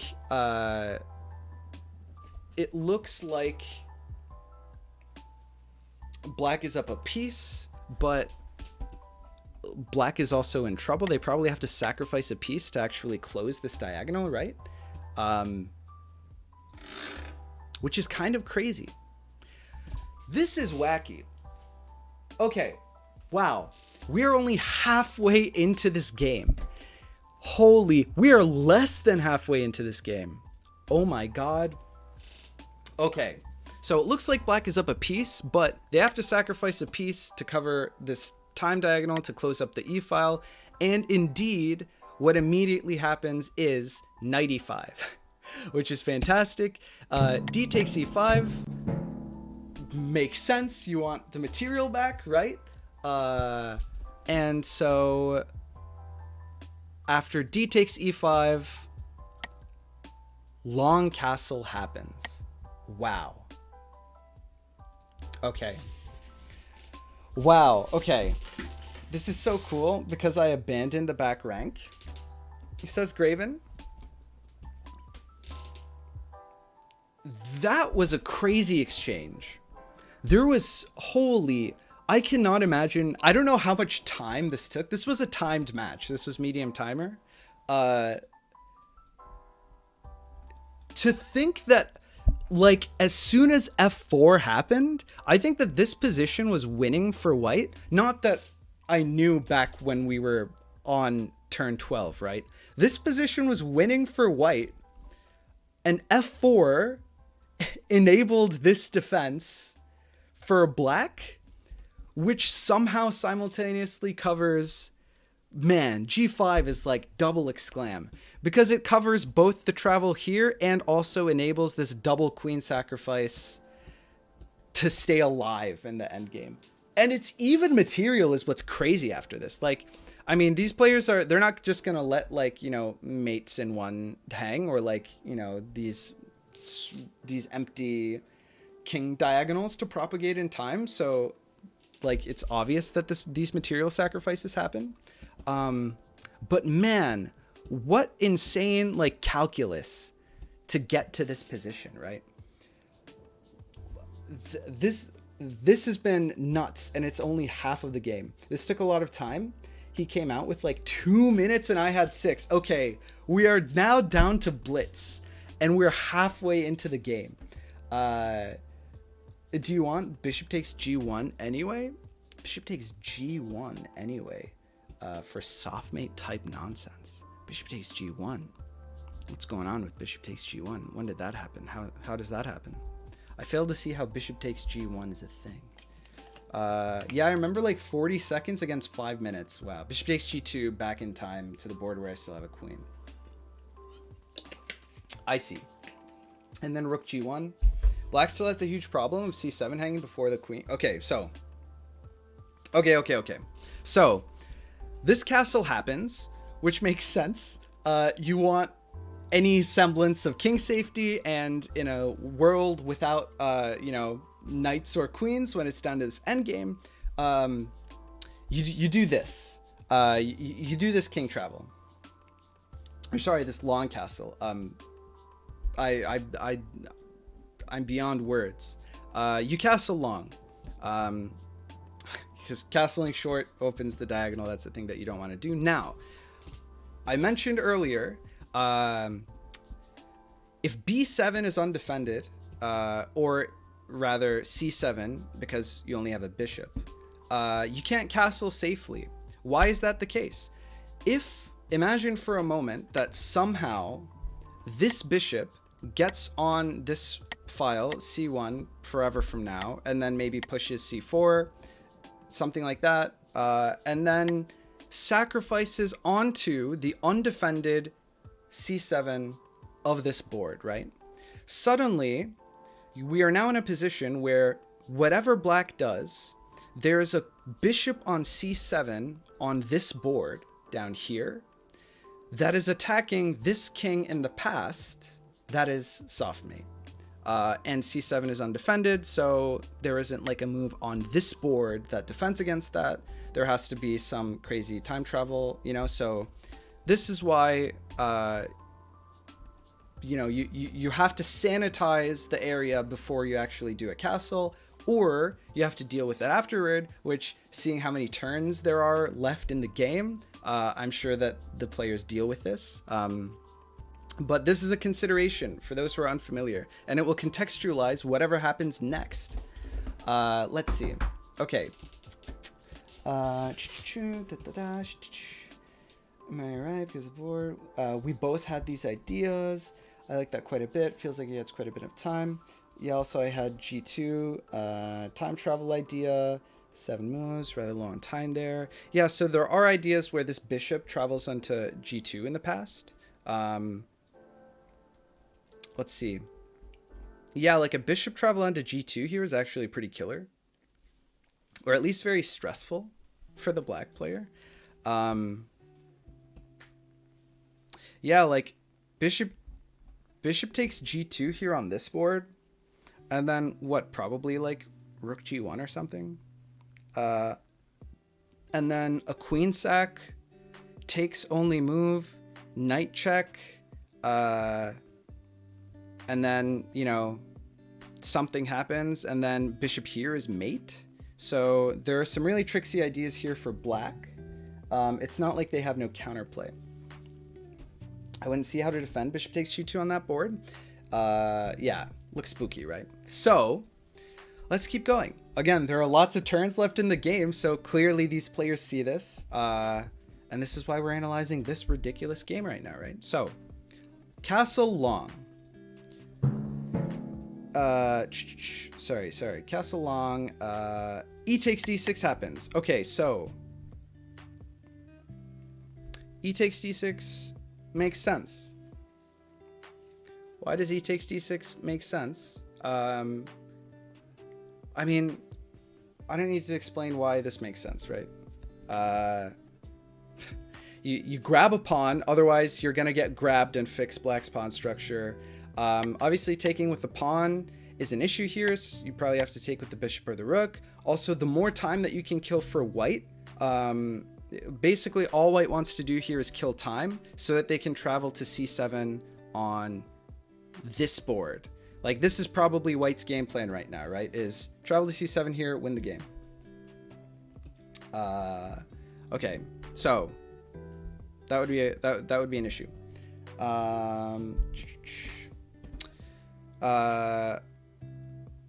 Let's see. Rook takes is mate. You're not wrong. Sonoy says, oh, hi. Hey, Sonoy, how's it going? What's up? We're analyzing a super interesting game here. Is rook takes mate for any... Do you just mean that if rook takes, then you're guaranteed to travel? I missed this. Okay, fantastic. Oh my god, how did I not think of this? Okay, what's amazing here is that rook takes d6, as chat has pointed out, is immediate loss because rook e8 checks this king in the past, and e8 is undefended, and you immediately lose the game. I mean, it looks pretty bad anyway, because, you know, he takes here and then rook here, and then what happens? Like, you just bring the rook back, right? Which maybe doesn't seem terrible, but I don't know. It's not fantastic. So, takes with the rook here. I guess you might be tempted to do this. You probably want to kick this bishop anyway. I don't know. But if you wanted to do this, then you would lose the game immediately. So very good. Fantastic. Pawn takes is clearly madness. I mean, then you don't even have to worry about the travel, the anti-castle travel, although it does win sooner. You can just push this pawn and bring this bishop back and then win the game. spent a lot of time figuring if I wanted bishops off, because your travels are bad for me. That's true. Black's got the counterplay. The issue here that white faces is, so yeah, white travel onto here is soft mate, but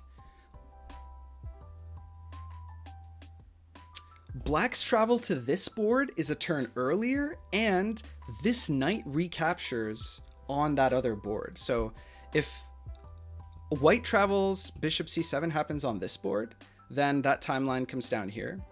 If then black travels to g2 on, let's see, this board, then it's white's move here, and they have to basically rook g1 is forced, and possibly the situation is losing for black anyway because of these pieces.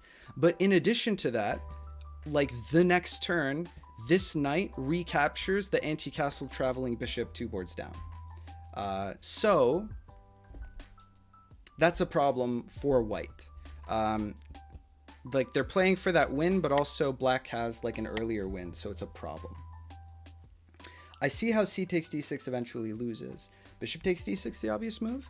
Well, if this loses immediately and this loses in a little bit, then I think it's safe to say bishop takes is basically the only move, which now gives white the opportunity to trade the bishops off the board, which might actually be a good decision. I can't imagine making that decision under time pressure. That is absolutely insane. Like the players are already under 5 minutes, one of them possibly under 1 minute at this point, which is crazy, right? So here you have a decision. Okay, hold on. So let's not get ahead of ourselves. E takes d6, bishop takes d6 happens. Now as white, you weigh the options. You don't have very much time to do so. As white, I would definitely trade off this bishop, given the analysis of the anti-castle travel not working, because there's a knight here that recaptures, and the bishop travel 2 turns earlier is actually probably more winning for black than your travel is winning for white. So I think that trading is the right move. Is this what we see in the game? This is what we see in the game. Wow. What a crazy game. Okay, I wasn't in time to do g2 travel after bishop takes d6. That's good to know. So actually, that wasn't forced here. It looks like, where's that travel was onto this board. So g3, 4, 5, 6. Yeah, after this, it takes 2 turns for the black bishop to go back to g7. So that travel actually isn't even an option.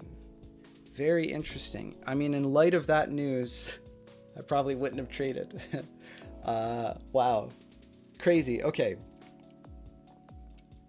Maybe something like bishop takes c6 and just bishop c1. Yeah, so, okay. Andrey's pointed this out very astutely. Bishop c1 is now, I think, the better play. Because now you have the anti-castle travel, and black probably needs to like sacrifice a piece to do anything about it. But I mean, in the moment, you don't want to lose. I mean, the pawns are... I mean, you're down a pawn. Probably it looks better for black if you trade the bishops off. But if you thought that you were going to lose with the bishops on, if you didn't think about that, then in the moment I can see how you would snap the decision off to trade the bishops. I don't think anyone's going to blame you there. Anyway, let's not speculate any further. This is what happens. I think that bishop c1 here was better because it allows the anti-castle travel and probably costs black a piece to prevent that from happening. So let's see. What about bishop g7 instead of bishop takes c6?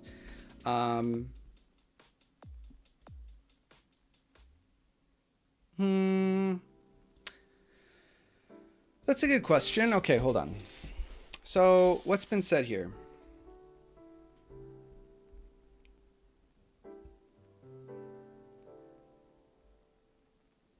Okay, Tutor's proposal is, what about bishop g7 to enable that travel rather than actually doing anything about this pawn?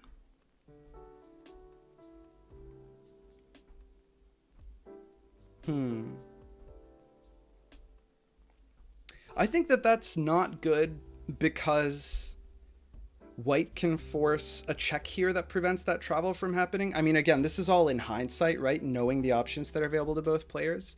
If bishop g7 here, then I think you play d7 check, and then you're just in time to push c4, and then bishop c1 two turns later will enable the anti-castle travel 3 turns later. Yeah. Bishop c7 threatens bishop c3. Bishop a1.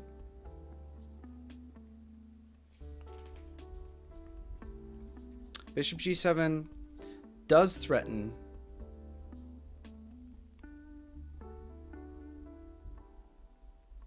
bishop takes c3, but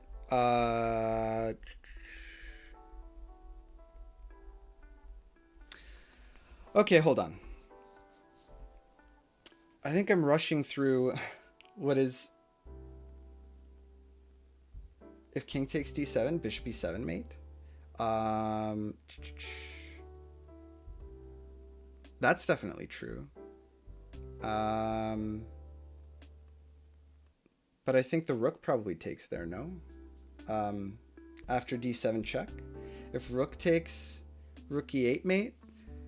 Wait, rook e8 mate doesn't work. Hold on. If this bishop is out here, then if bishop g7 is played here, then this rook defends e8, so that doesn't work. So rook takes is possible after d7 check. So rooks connect. Yeah. Why does no one trust me? No, there is. Okay. So hold on. Are there enough checks here to prevent? So there is an issue with what I said a little bit earlier, and the issue is if bishop g7 happens here, then after d7 check and then any move, then c4 actually hangs mate in 1. Bishop a1 becomes passed mate, and that I didn't consider. So the travel is no longer possible, but then I don't see how white sets up the travel, because they have to push this pawn like that turn, don't they? Where's the anti-castle travel turn? It's onto this board. So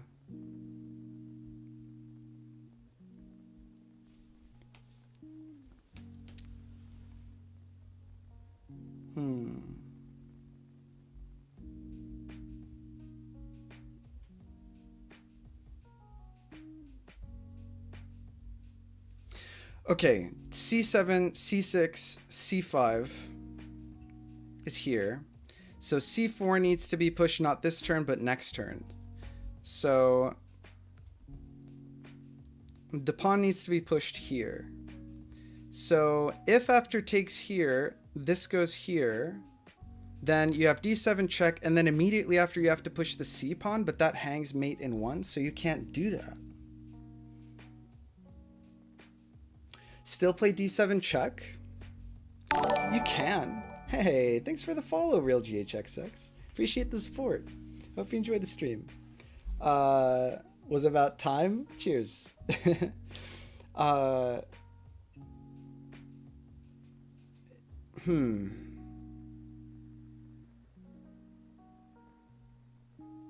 If white had an extra turn, then white could then bishop g7 here would be winning a piece for white. Like if the anti-castle travel turn was 1 turn later, then white could afford like d7 check and then castles, and then the back rank is defended. And this bishop can no longer travel because the check delayed the bishop by a turn. And then you push this c pawn here, and then you have the mate, the diagonal mate. That moment when you're subbed but not followed. Thanks again for that. Well, enjoy. Glad to see you around, man. There's also short castle left for white. Yeah, white can still short castle. But there isn't time. Can you show G2 travel board and slowly move to the present? Sure, why not? Okay. The G2 travel board that we're talking about is here. So we have G2, G3, G4, G5, G6. G6 on this board? Let me make sure I did that right. G2, G3, 4, 5, 6. So if this turn it's on G7, then check happens, then takes, then you need another check to prevent the G2 travel from happening. Which you can do with the rook, but rook takes and then white's in check. That's not very good.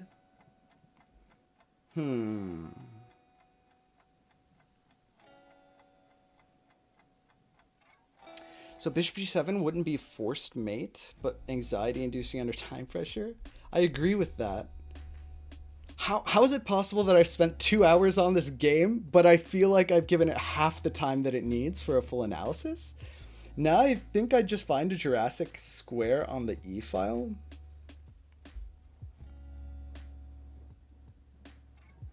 And do what with it? Granted, at this point, Graven's got like 4 minutes up and Andrey's got like less than a minute to go, right? Wow, this position is crazy. Seriously, go back to the beginning?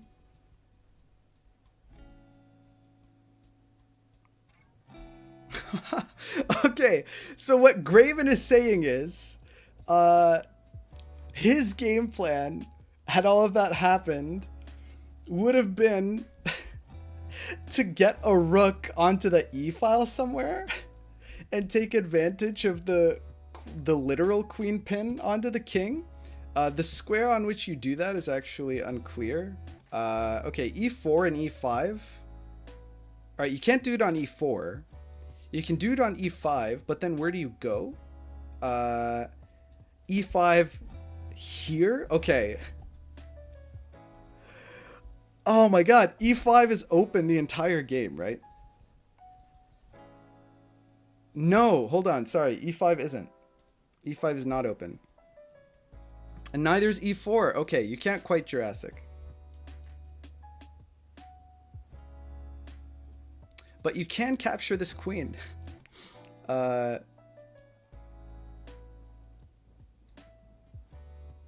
Which is crazy. Queen takes here. Or rook takes here, and then this bishop takes. And I don't think you can defend against diagonal mates, but that's going to be too many turns. That's going to be too many turns. Wait, why? Graven was white. Andrey was black. E2 is really nice Jurassic. E2 is... how you can't Jurassic? What do you mean? E2's occupied the entire game. I was always thinking about these things. Bishop g7 was a good idea here instead of bishop takes pawn. I think bishop takes g7 was actually winning for black, because it generates a threat that white doesn't have time to answer before. It's like exactly what happened earlier. Like bishop g7 in this position, similar to like g5 in the other position, generates, I guess it's kind of similar to the idea of like threat levels in classical chess, where you are posing a more urgent threat to your opponent than the one that's maybe less mercurial, but will happen a little bit later than the threat that you're generating, so that they no longer have the option to do that. You like force them to abandon their option because, you force them to abandon their option because they have to address your option. That's kind of nuts. Maybe everyone meant e7. Okay, hold on. So if like bishop g7 here, then e7. And then if the travel happens, actually e7 is a problem because then bishop here.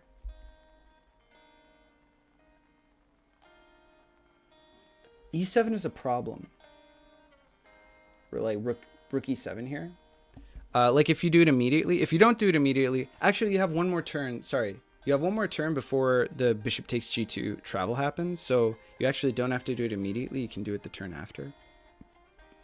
So maybe you could do something like bishop g7 and then castles. But then there's an anti-castle travel that you're not covering.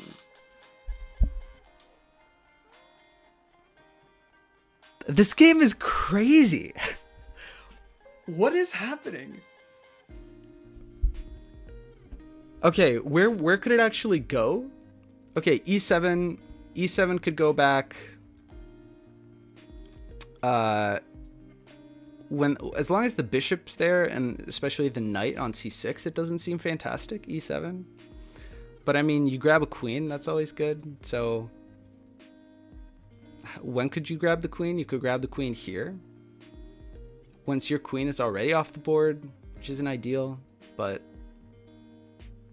I don't know. That doesn't seem fantastic either. I don't like any of the rook Jurassics. Like you don't win you don't go up a queen. You're still even in queens, and you lose a rook in this ridiculous endgame. And I don't think that you can force a win on the other board. So I don't agree. I don't think that Jurassic is good here.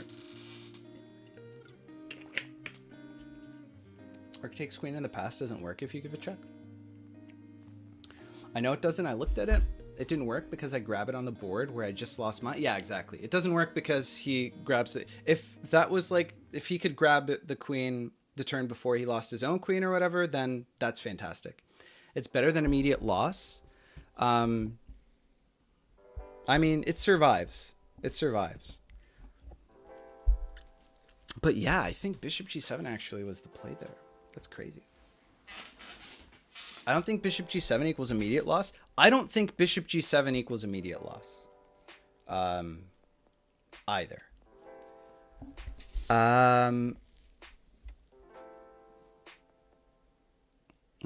But I think it looks pretty bad. Man, okay. There are so many rabbit holes here that I've already spent 2 hours on this. I went live today to generate YouTube content, but who's gonna watch like a 3-hour analysis of this ridiculous game? I mean, I would. Let's keep going. With bishop on c3, I don't think so either. What about bishop g7, d takes c7? Bishop g7, d takes c7. D takes c7? Wait, what's the problem with that? Because bishop c7,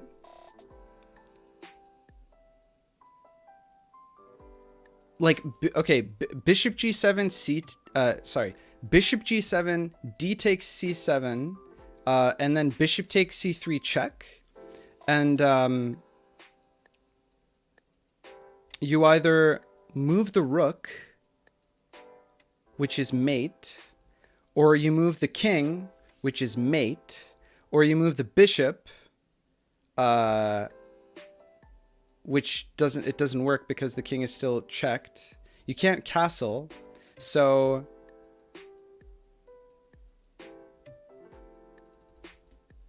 that loses. D takes c7 loses immediately to the bishop check here because bishop a1 is mate. So, okay, so that doesn't work. D takes c7 loses. Immediately, forced loss. After d takes c7, rook d7 is fine for... After d takes c7, if d takes c7 after bishop g7, white loses on the spot. Can we just accept that, right? King moves to d2. What? If after bishop c7 the king moves to d2, wait, hold on, what? If after bishop c7, which bishop is going to c7 and why and when? Do you mean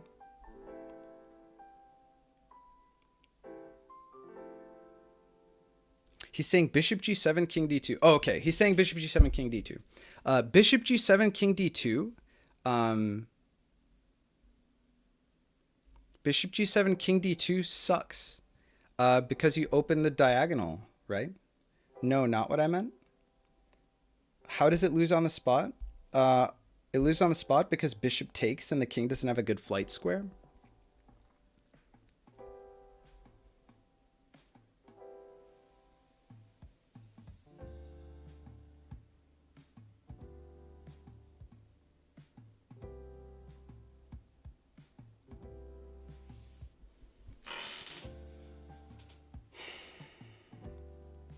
Bishop g7, king d2.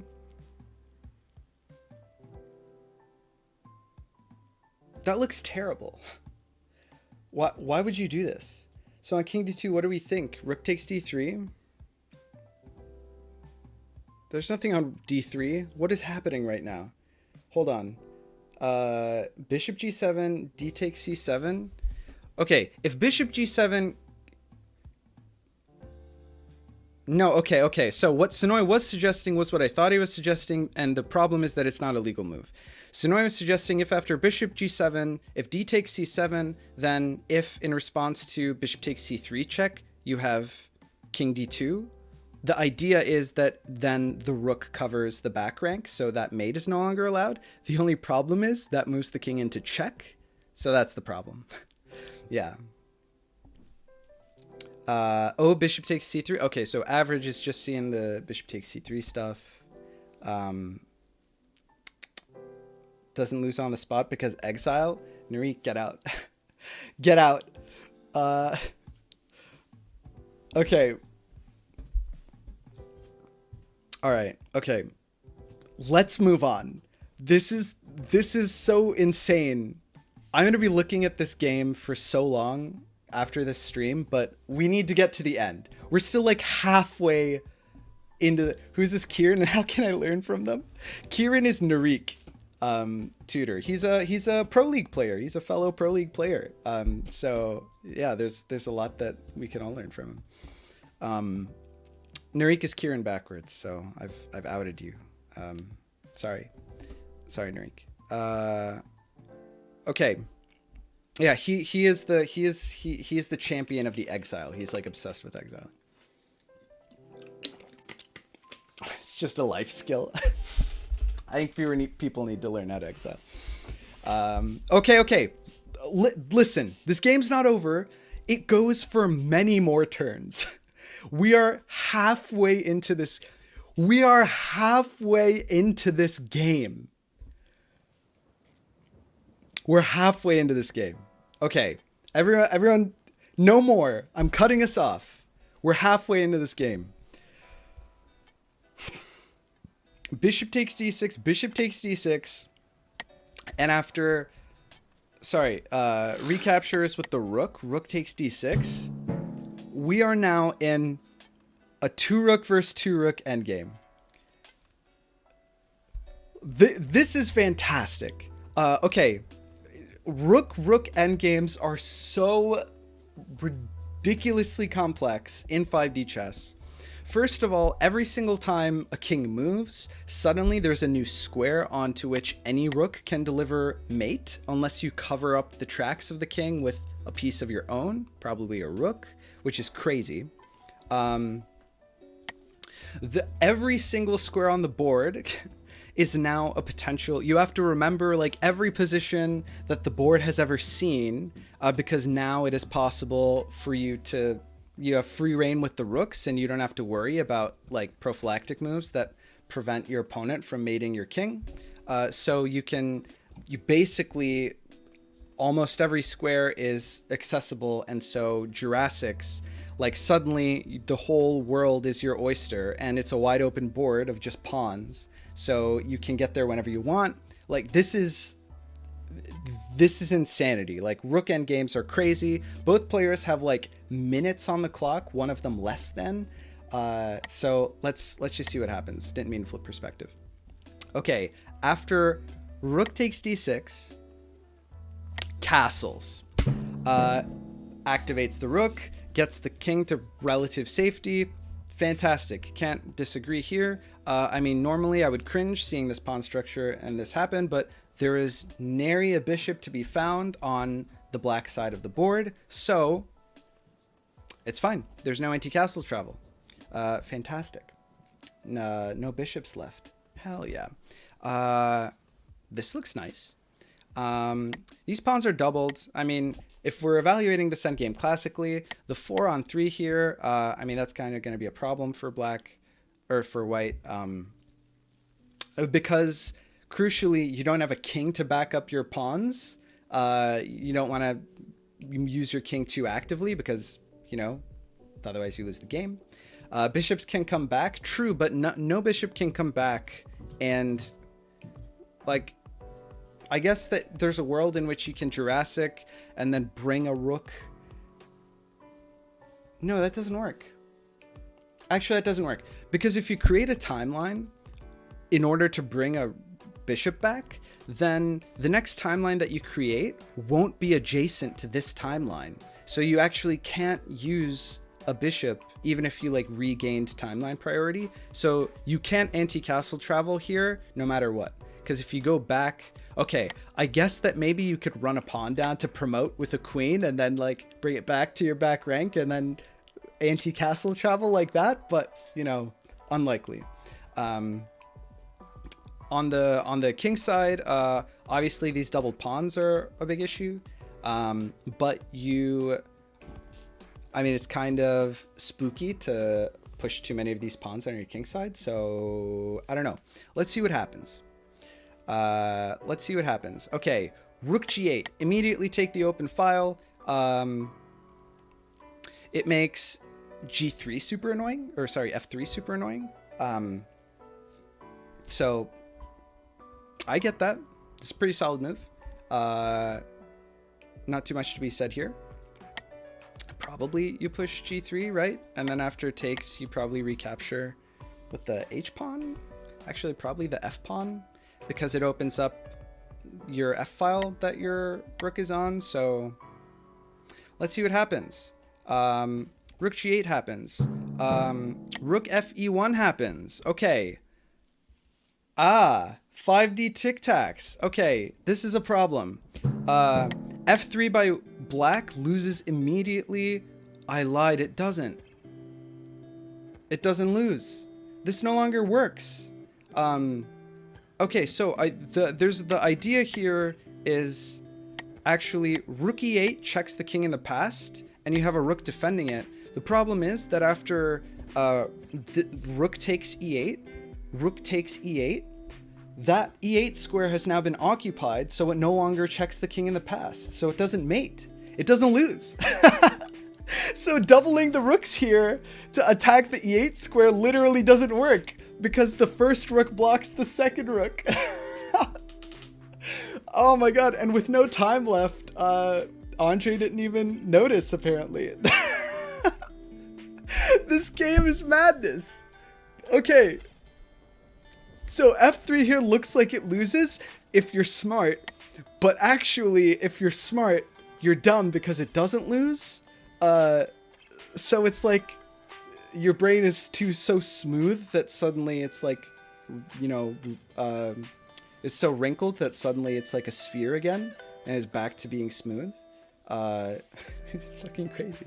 Okay, so Andrey played the rest of this game thinking that rook e8 lost, which it certainly doesn't. Especially because after rook here, trade, which isn't mate, king here defends the square that it was on, which is the only other square on which a white rook can deliver mate, and it kicks the rook. So if you're smart, you're dumb.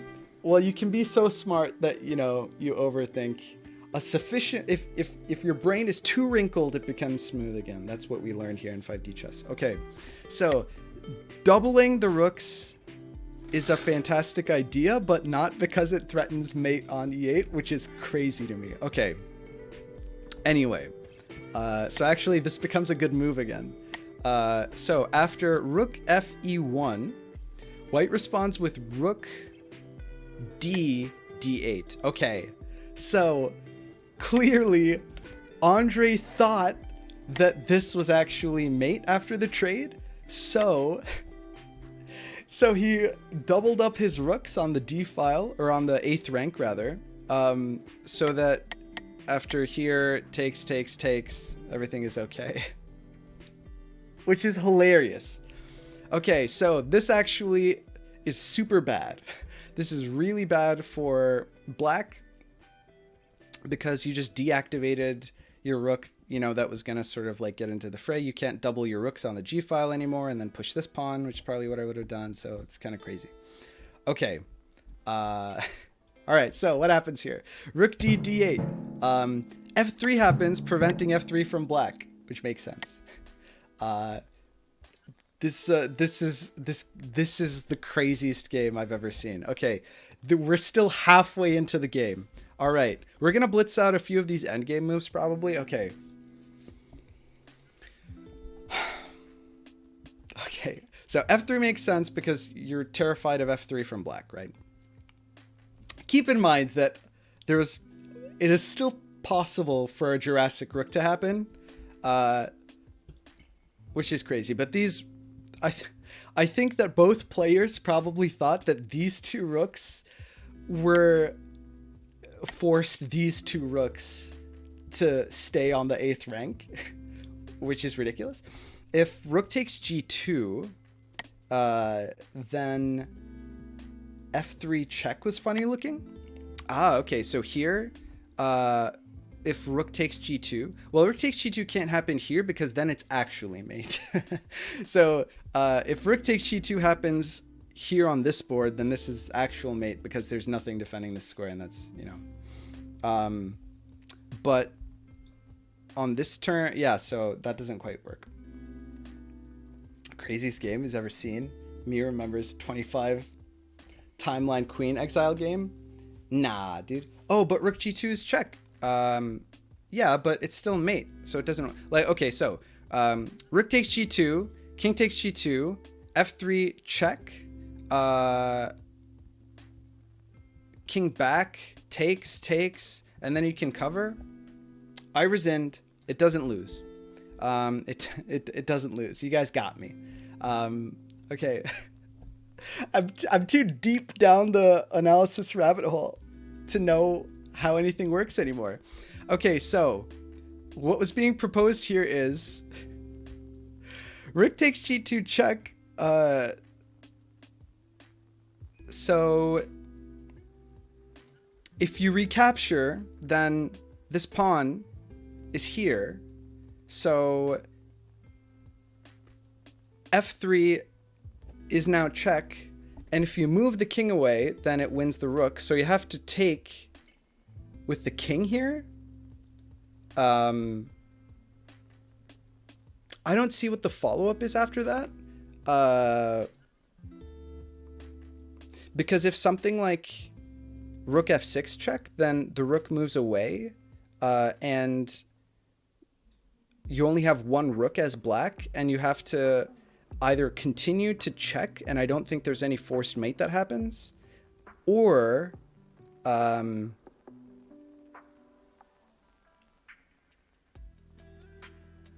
you have to pull your king up to defend this square, but actually your king can't be the one that defends against E8 mate because rook E8, king can't take that because it's defended by the other rook. So I don't think it works. F6 check Jurassic? Why? Why would you Jurassic there? I don't think it's good. Absolute memes? Absolute memes is correct. Way too dank is also correct. We need to get to the end of this game. It's been 2.5 hours. How much dank is too much dank? That much dank. Holy shit. Okay. F3. H5. Why not? It makes sense. Bro, this is great. Why do you want it to end? Because it's a weeknight. I've got a conference presentation that I need to prepare for on Thursday morning. You're supposed to savor your desserts. Well, I wanted to do anything else tonight on stream. It looks like this is just going to be a 3-hour stream that reviews this game. Holy shit. I have exams in 2 days in the morning. All right, you got me. You got me, tutor. The point is not to win on the board, but to intimidate and flag the opponent. Here, black is the one that's got a substantial time deficit, if I understand correctly. By the way, these moves are being blitzed out. Like, there's like no time. And again, we're only halfway into this, which is insane to me. Okay, I need to respond to a text. I know this is unprofessional. I'll be sure to cut it out of the YouTube bot. But, this is a real life situation that I actually have to attend to, as much as I don't want to tear my eyes away from this. You know what? I need a bathroom break. This analysis is more than I bargained for. I didn't know, okay? Not to also, Narik redeemed, I need to analyze his game versus Mage. I don't know how it can possibly stand up to this game. This is ridiculous. Oh my god, okay. Quick bathroom break. I'll be right back. Okay? Right back. Don't go anywhere. Okay. Listen, okay. We're back. Let's keep going. Okay. H5 has been played. Makes sense. You know, you probably want to put pressure on this G pawn, especially with this F pawn here. You've got this rook on this file. You don't have very much time. Andrey's playing with like 30 seconds on the clock. This makes sense, right? Good move. Okay, so H5 happens. Rook E7. Now, I think that Rook E7 was played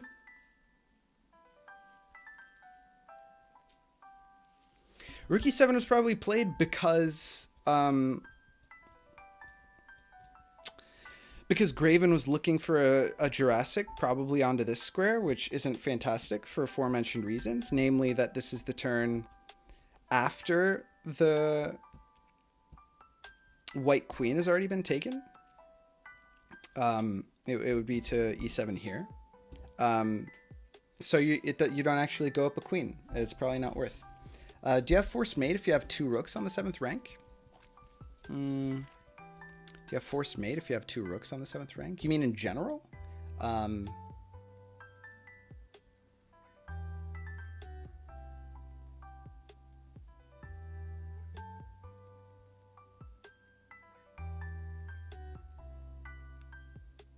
No. Let me think about this. 2 rooks. I'm imagining that this doesn't exist. Okay. Hold on. You have 2 rooks. So let's say that you have a rook here. Let's say that the king moves here. Then rook moves here, king moves here. Yes, you do. You do, because you can move, because the king, you can kick the king around to 3 unique squares, right? So like, oh, actually it depends. Is that true? Yes, it is. Because you can, no, okay. In general, the answer is absolutely yes, and this is why. Because you can check 2 of the squares on the back rank at once, then you can push the king around to occupy 3 unique squares that are adjacent. And once you've done that, then imagine that, for example, the king is on b7 or the king is on b8 or something, right?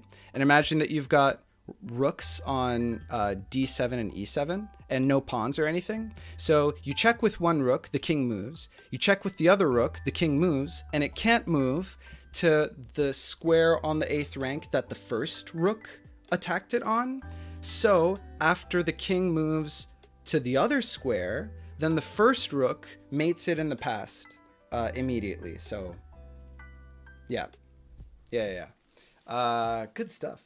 Wow, Samantha actually saw that so fast I didn't. You're too kind, tutor. You know, we'll just say, you know, if you had been playing since, you know, the first tourney, you would have seen that even faster than I did. Okay, fantastic. Fun little detour. Okay, great. What are we doing here? Okay, so I think that this was because of a Jurassic. That doesn't actually work. Although, with like a minute on the clock, I wouldn't blame Graven for thinking that it did. But let's move on. Rook e7 happens. In response to Rook e7, which Andrey probably wasn't thinking about how many turns left in this game. I don't know if I want to spoil it. We're just over halfway done with this game. Okay, so in response to this, let's see. This rook attacks a pawn. And as far as Andrey knows, he thinks that e8 is actually mate, which isn't the case, as we talked about earlier. He probably thinks that it's mate if he moves like rook g7 or something like that.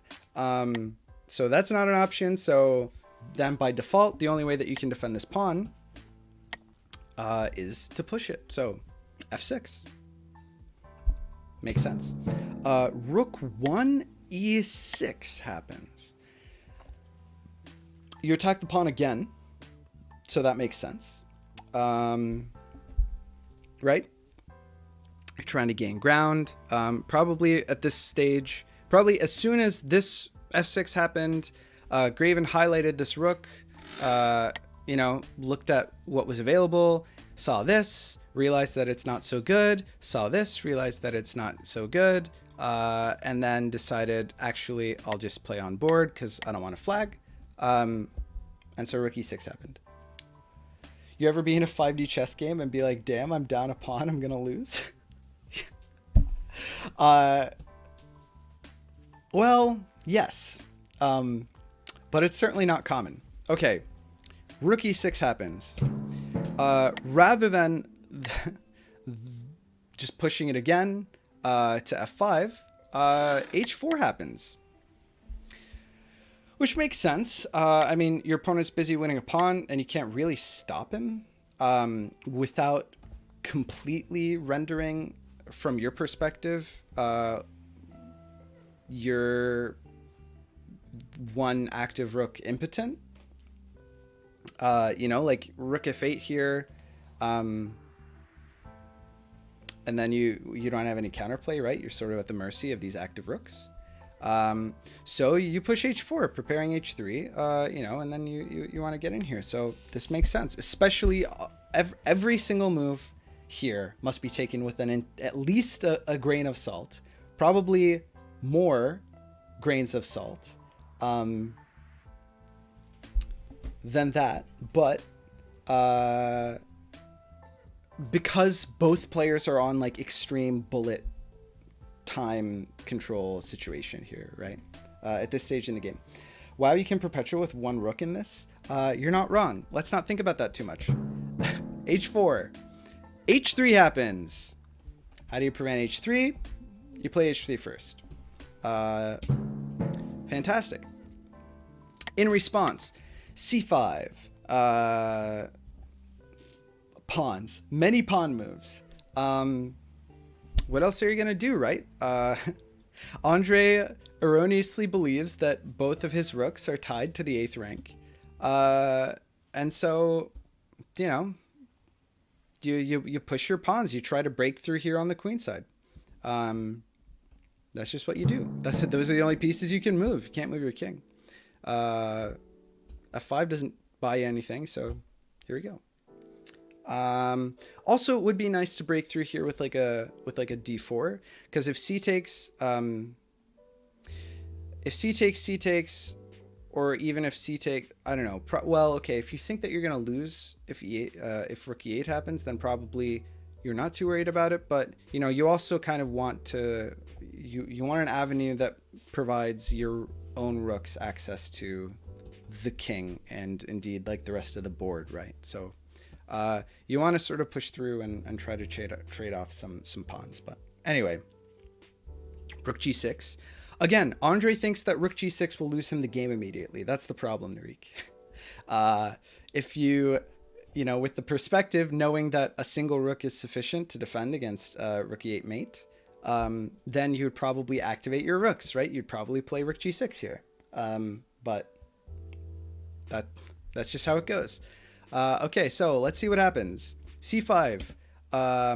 White captures. Again, rook g6. Rook g6 would have been the play here. But that didn't happen. Rook takes f6 does allow Andrey to play rook g e8. That was crucial.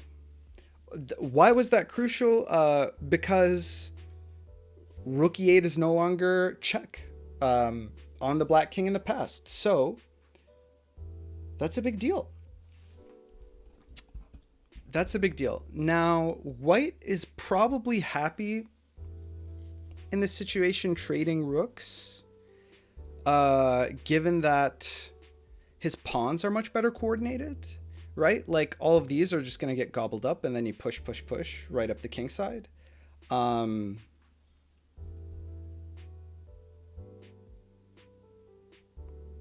So actually, positionally, I think that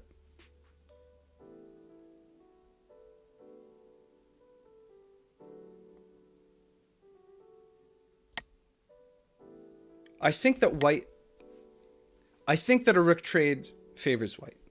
I think that's fair. Average says I think black is better in 2 rooks versus 2 rooks. White would be better in 1 rook versus 1 rook. I think that white's better probably in this position either. Exchange benefits black a lot here. Exchange does benefit black.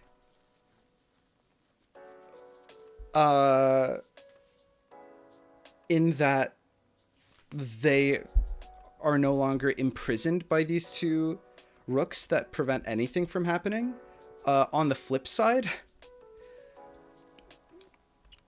I think that probably post-exchange black is better, but post-exchange position is better for black than pre-exchange position is, but I think that the position post-exchange is still better for white by like probably a lot actually.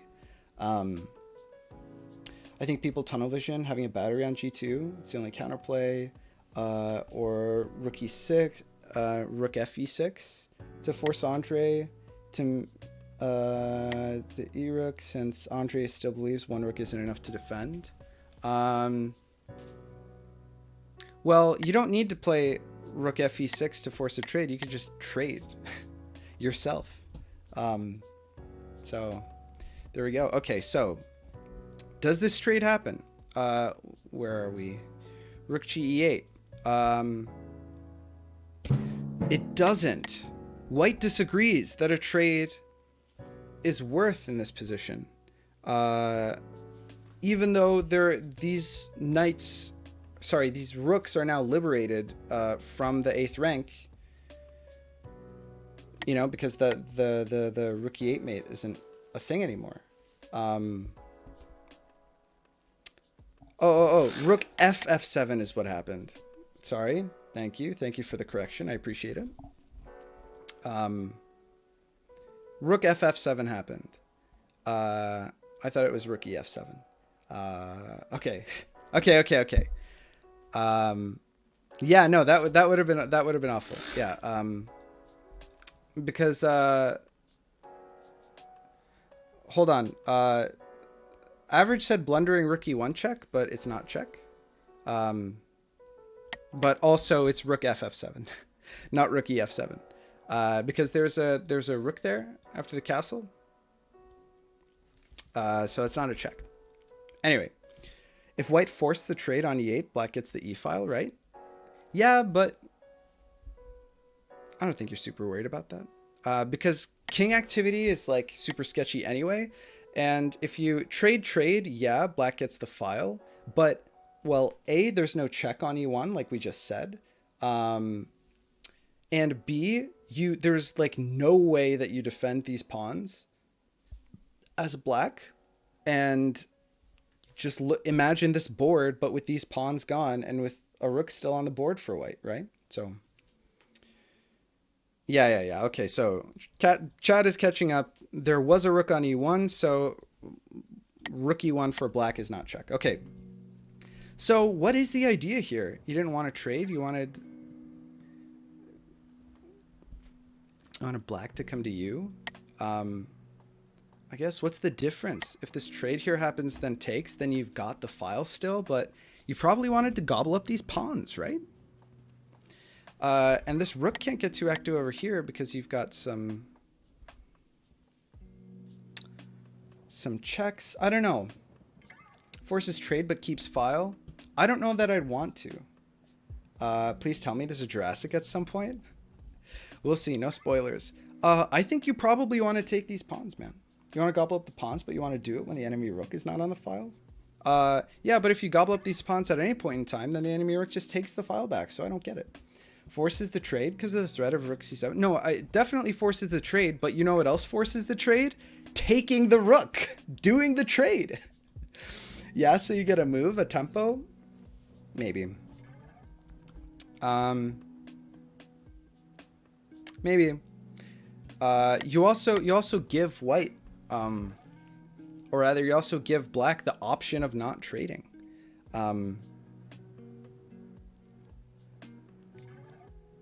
Now that is a problem. Okay, actually there's forced mate here. Okay, there's forced mate here, so actually this trade is forced, I think.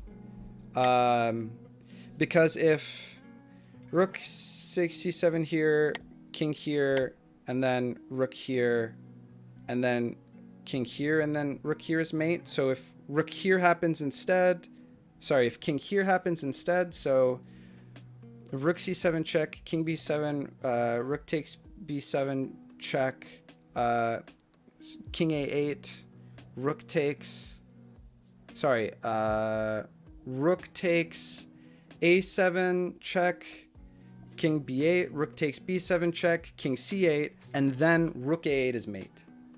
So it is forced mate for white if black doesn't take on e7. Kind of similar to how I explained a little bit earlier.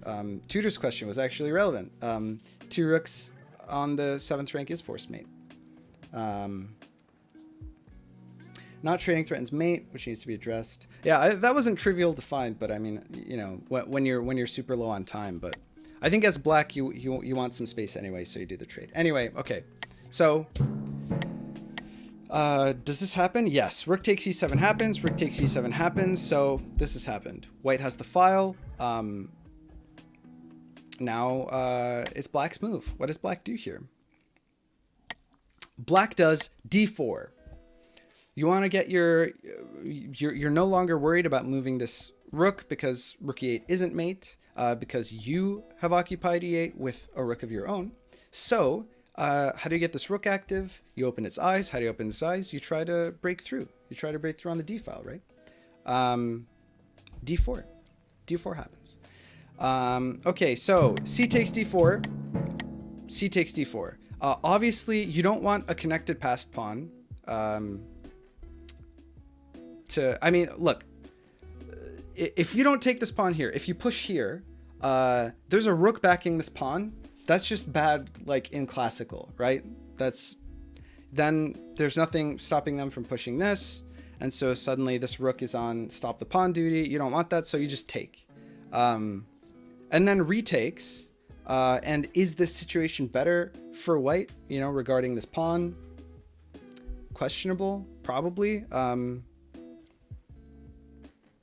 White's still got to deal with this pawn, and it's actually not super trivial. White can move their king, black cannot. True, white can move their king. But king, move, king, move, king. Now your king is stuck here. You push these pawns, you get a rook down here. You force the king to move, and then you mate them in the past. Right? It's like tricky. If white can stop promotion, then they win. If they can't, they lose. Something like that.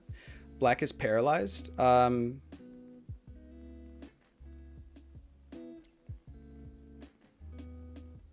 mean, yeah, black doesn't. Okay, so looking at this board, you ask yourself now, what is the game plan for both players? For now. Okay. Black is obviously, especially under time pressure, just going to push this pawn straight down the d file, right? How do you stop that as white? You have two options. You either move your rook which is the main thing that is preventing black's pieces from really doing very much. Or, wait, what's happened? Tutor says can't move rook, can't move king. Tutor, black can move their rook. Do you want to allow rook e1 check? I think he means rook e8 check, but it's not a problem. Let's say that this rook moves. Rook e8 check happens, and then you play king d7. King d7. Right? Not a big deal.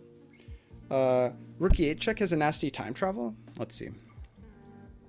Rook e8 check happens here. You're not wrong here. But if that travel happens, the black king, I think, definitely travels back. I think the black king travels off of that board.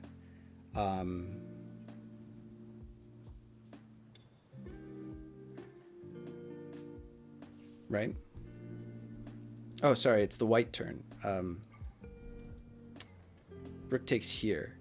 I think that probably this king jumps off so that there's no passed mate that can happen on that board. But then those rooks can actually mess with each other. Maybe it's a problem. It's not fantastic. That would be bad. You lose both rooks. Yeah. It's not fantastic. Black can counter Jurassic without timeline disadvantage in that case. Under time pressure, it's not a position that I would want to be in. But also, black can't counter Jurassic. Hold on. Black can't counter Jurassic immediately. Well, they can counter Jurassic if they win, or if they survive that many turns. I think it's likely that black has to spend their... it's likely that black has to spend... Black probably has to jump off of that timeline. Right? It's not so simple, actually. Because you can fend off and you've got an extra rook on this timeline. But more importantly, immediately after rook e8 check, then d7, then rook time travel into the past. Because rook e8 check forced the king to move, the rook didn't move that turn, so it can't Jurassic immediately. So there are tactical considerations there. But also, I didn't think the game is still going. We're coming up on hour 3. If rook e8 is checking the present, there can't be an immediate counter Jurassic. Exactly what I just said. Chad is catching up. Maybe just survive and rook g1 check.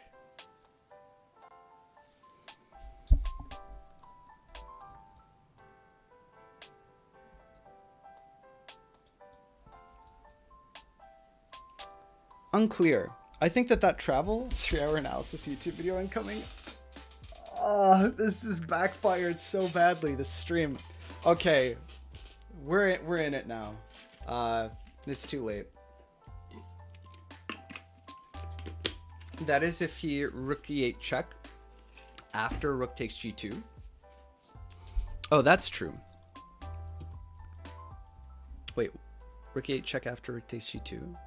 Oh, like if rook g8 here after. Okay. So we're talking about like pawn push king, and then king goes here, and then rook here, and then threatens rook takes g2, and then king g1. Or sorry, rook g1 mate. Rook g1 mate is threatened there, and so the only... So let's think. Rook e8 check happens. Kieran's now following. Thanks. Narika, I wasn't aware that you weren't following, but I appreciate the support. Hope you're enjoying.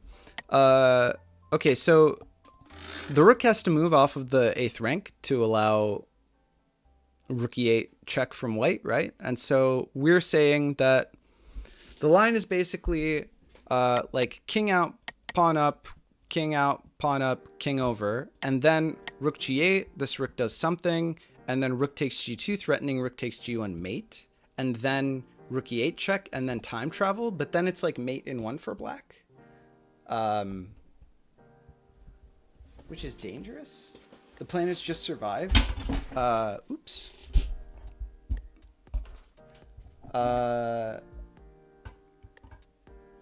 Also some king d8 before rook takes g2. That's true. I mean, rook g8 and then king d8 shuts down the time travel completely. I don't like this horrific oversimplifications. I don't think that we're trying to oversimplify anything. I think it's clear that there are many more lines here than we can actually than we can actually cover. But the claim was that black is paralyzed in this situation. We have now completely alleviated that notion, right? I think it's clear that black has some very dangerous ideas here. Black pushes this pawn all the way down. And if the king, you know, tramps over here to interfere, then there's something like rook g8 ideas, threatening rook takes g2. And obviously, if the g pawn moves, then you have connected passed pawn as soon as the recaptures happen. And if you don't push the pawn, then rook takes g2 threatens rook g1 mate, checking the king on g1 in the past. So, black can even play a prophylactic move that prevents, you know, white from checking and then doing that really scary travel, which I don't think was lethal anyway. But basically, black has a lot of play here. With this, by pushing this pawn, creating this passed pawn here, this isolated passed pawn, actually, this rook has done like amazing work. I probably have to leave soon. I don't blame you. Okay, let's see what actually happens in this game. Holy, okay.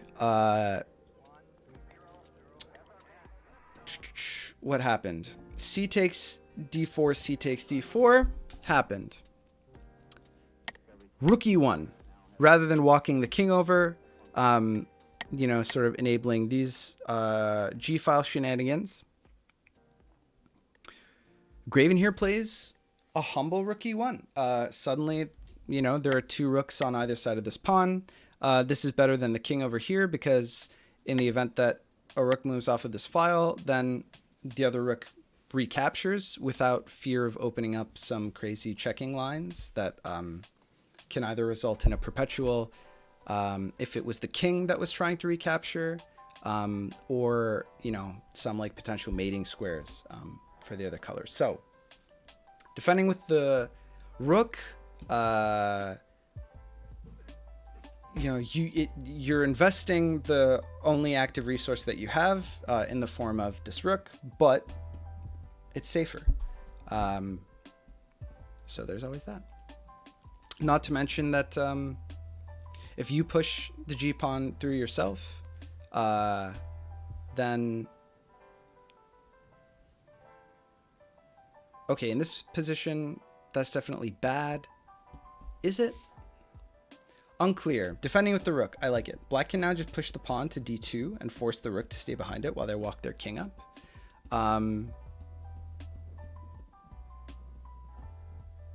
Yeah, but white can also walk their king up, so I don't quite buy that. You know, d3, rook d1, d2, king f2, right? And then as soon as you've got a king on e2, yeah, sure, the rook can check, but then you go off and then it comes back, and I guess you could do a perpetual. Distance of 3 between D and G is crucial here, maybe. Well, I think that the point is that the distance only has to be 2, because if you've got a king on e2, then your rook on d1 can recapture on d2, even with this rook pointed here. So I don't agree. You can bounce the king between e2 and f2. Yeah, you bounce the king between e2 and f2. So black can probably force a pretty ridiculous perpetual there. So yeah, what I mean by that is if d3 is played, rook d1, and then d2, then after king f2, king e2, then king e2 allows rook e2 to happen, and then maybe if black wants to prevent that from happening, black can deliver a check. Why would black want to prevent that from happening? Well, okay, it doesn't quite prevent it from happening actually, because if you have a king on e2 and then you have rook e2 check, then you do have king takes d2. And after rook d8 check back, you've got a king on d2 and a rook on d1. You could force a trade, but I don't think that's good for black, is it? It's probably not good for black. Actually, it does let black come out a turn fast. Hold on. Now we've actually got a king race. Okay, hold on. King race. Give me a second. If that happens, if the black pawn pushes down to d2 and then rook d1 happens and then the king walks out to e2, if you have rook e2 check, king takes d2, rook d8 check, and then the king moves, and then rook takes d1, and then king takes d1 again. Then the turn after king takes d1, you have king d7, then d2, or king d2 probably, and then king d6, and then king d3, and then king d5. Wow. King d5 happens while the white king is still on d3. Right, because this moves 3 in the time that it takes this guy to move 2 because this guy's... Okay, if that happens, the white king doesn't have access to these pawns, right? Well, okay, so what can happen is a push and then takes, but then there's a connected passed pawn, and then the black king goes over there. Wow, this is a ridiculous pawn endgame. This is such a ridiculous pawn endgame. The kingside formation is very special for pawn endgames. Yeah, well, the problem is that this pawn defends e3, right? So the only way that the white king can get to these pawns, unless it does a break, which allows the connected passed pawn, which is pretty bad, is if this king gets to d4, right? And then it can skirt around here, or to e4. But the problem is that this king gets to d5 when this king is on d3, so it can't access any of these squares, so this king actually can't get to these pawns, which is nuts. The two black pawns hold the line really well. Yeah, that's exactly what I'm saying. Like, classical formation wise, if this pawn moves down and then the rooks trade on d1 and then the king recaptures, then this king comes down here too quick. This is okay. Holy, this is like the craziest game of 5D chess I've ever seen. Okay, let's keep going. This is even crazier than my like latest game games. Okay, listen. Rook e1 happens. d3 happens. Rook c1 check happens. Ah, that's interesting. Do you know how terrible king opposition is in 5D chess, Cement? You literally can't back away or you're checkmated? Yeah, that's ridiculous. Then it might come down to like Zugzwang there. If you play like king d3 and then king d5 happens, then it might be like whoever can play like more moves, right? Takes, black takes, white takes, then the black king is forced to move. I think... Wait, that's so insane. It might be true that in that crazy endgame scenario that I just gave, I think white wins because they have more moves than black does. Right? Am I wrong about that? Hold on. There's a king here. Then this happens. If this happens, this happens, this happens. this happens, so that's actually not good, right? So you wouldn't do that. So this happens, this happens, this happens, this happens. This, yeah, you wouldn't do that, sorry. Okay, so hold on. This happens. This happens. This happens, this happens, this happens, this happens. No, it's depending on who messes up, actually. If this happens, then yeah, black is forced to move and then loses, but there's a line where then if white forces, okay, so here en passant still loses because then there's still a white pawn push. After en passant isn't an option after one of these pawns moves, because holy shit, this is crazy. I think white has a forced win because they can move their pawns before, and then the black king is forced to move off of d5, and wherever it moves, then there's a time travel, like a king versus king mate time travel, where the king on d3, like if, let's say, I don't know, king e5 happens, then the king on d3 time travels one turn into the past to c4, and that checks the king on the other board. That's crazy. Wow. If black had gone, I think that's force mate for white. Okay, too far down the rabbit hole. That's crazy. Wow, an actual king versus king mate is forced, I think. Wow, what turn is the game at? 31. Let's keep going. Okay. Let's keep going. I think there are some lines being discussed in the chat. I'm going to ignore those and keep going. So, rook c1 check happens. Rook c1 check happens, which is interesting. King d7 is a problem because it undefends this pawn and also this pawn, which matters a little bit less. So, but you can always do king d7, and then rook d1, and then king moves, and then you can still recapture. But I guess what that does allow is this check and then king here, and then after this happens, you need a king move to happen to redefend the pawn with the rook, and that allows rook d2. I don't know if that's good. I don't know if that's preferable. Then the king actually doesn't have a pathway out in this direction. Doesn't seem fantastic, actually. Anyway, this happens. Okay, let's see what happens. Every turn that you force the king to move, by the way, that's a square on which you can potentially checkmate your opponent with your rook. So that is also worth noting. So the king can't run away too far, right? That's a problem.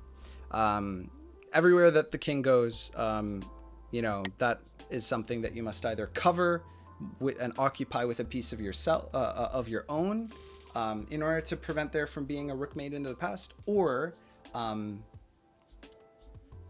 cover actively in terms of like defending, like preventing the opponent's rook from ever getting to that square. Okay, so after rook c1, king b8 happens. I probably don't disagree.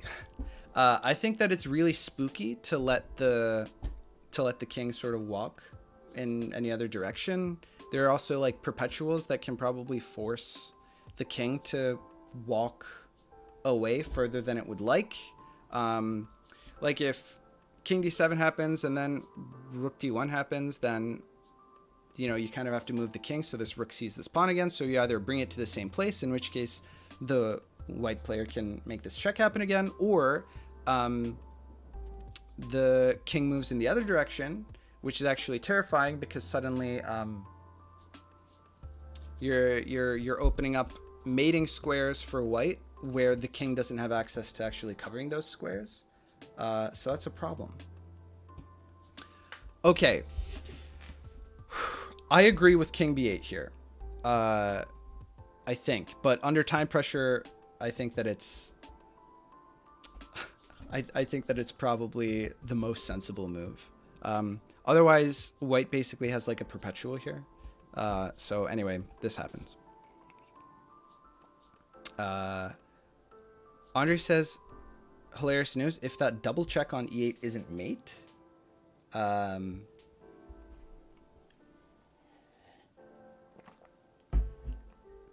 Nurik says perpetuals don't end, so you can make it an endurance contest for whoever makes the move the longest. Makes moves the longest. That's pretty much what happens. You can actually perpetual. Not that it's like the only legal move on the board, but there isn't like draw by repetition, and no situation has ever been reached where that's actually relevant. So it would be possible in that situation to basically get an infinite chain of moves where it's as soon as someone makes a that move, then they're at an extreme disadvantage. But you know, there's delay on the timer, so you could just have players making the same 2 moves, shuffling those pieces back and forth forever, and there would be no stop to it, which is hilarious. Perpetual is not ending. Do you have a purpose? It's to make Jurassic Rook stronger. That's true. I'm just relaying our findings to Graven. Graven wasn't here. Oh, okay, Graven, you weren't here when I pointed out that this isn't actually mate. So when these rooks double up here, if you play rook d8 here, then after rook takes e8, rook e8 is no longer checking the king in the past, because the first rook blocks the path of the second rook to the king, which is funny. So glad we covered that. Okay, so actually that was never made at all, which is absolutely absurd. Okay, Graven just finding that out because he wasn't here earlier. Yeah, absolutely hilarious. Okay, all right, so where are we at here? Anyway, king b8 I think is the right move. I think king b8's the right move, because otherwise there's like an actual perpetual on the board. Okay, fantastic. King b8. What do you do here as white? Well, I guess rook d1 is kind of redundant because you can just play that in response to d2. So mobilizing the king, especially under time pressure, especially with classical trading, king f2 is the obvious move, right? Then d2 does happen, and it forces rook d1. No surprises here, right? Now, what do you do as black here? Well, you don't have that many legal moves. You either move the rook, or you push one of these pawns. The whole sequence that I figured out where you get a trade of the rooks on d1, that crazy sequence where you get a trade of the rooks on d1, the king recaptures, and you get a king walk is still possible, because the king can still in 3 moves make it to d5, but that's actually winning for white, as we mentioned. So that's not a thing that you want to facilitate as black. But giving up this, you know, square seems absolutely crazy, especially when there's a king on f2 defending g2. So that's probably not good. Moving your king out is dubious. Like, why would you have moved your king to b8 if you thought that anything else was possible, right? So you could either move one of these pawns, or you move the rook. In this case, the rook was moved. The rook was moved. The move on the board is rook d3. Rook d3. Rook d3 is interesting. I think the pawn was stronger on d3. I get what you're saying. The pawn on d3 is quite strong, so this is an interesting take by Average Human. The black pawn, when it was on d3, it walled out the white king from ever getting anywhere, from ever reaching this pawn by any means other than e1. because this pawn covers e2, this pawn covers e3, so there's like a bit of a wall, right? Here, e2 is opened up now as a square for the white king. I think by now, Andrey is actually ahead on time. Okay, so our players now have less than a minute, probably closer to 30 seconds, both of them. Probably rook d1 wasn't that great in hindsight. Okay, so the chat is asking, why rook d3? What does rook d3 do? Well, I mean, if I play rook d3, obviously what's going to happen is king e2.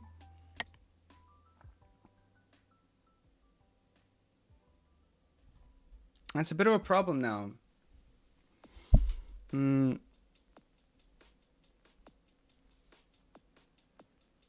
It's a bit of a problem now, right? Because you can no longer check if the king takes and force the trade on d1. I mean, it does attack this b pawn, but I don't think that scooping up those pawns is a winning strategy. It might be. Maybe scoop up this pawn, and then if the rook takes here, then you do this. But the king's still on f2, so g1 isn't a mating square yet. I don't know. No matter what, you have to expect king e2 here, so what's the plan here? I don't think gobbling up this pawn is a good idea. Actually, if king e2, hold on. There's something to that, right? No, but then it forces the... Okay, so king e2, rook takes b3, and then if takes with the king...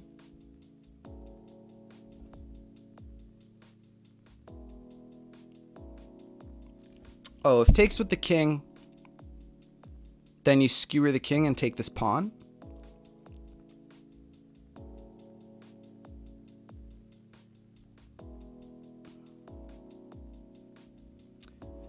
King e2, rook takes b3.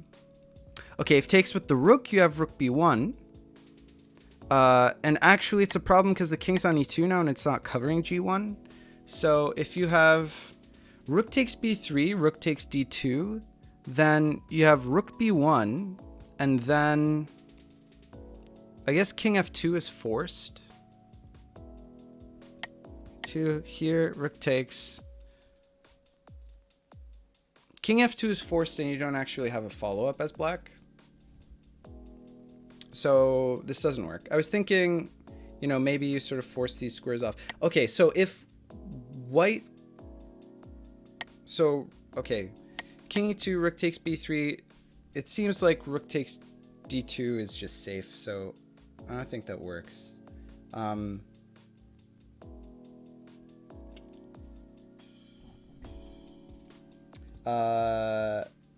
Is it king e2, rook e3 check, king d? Yeah, so okay, taking this pawn doesn't work. So let me keep going. After you know that king e2's got to be coming here. So the only other move on the board that isn't complete madness is rook e3 check. And what's your follow-up there?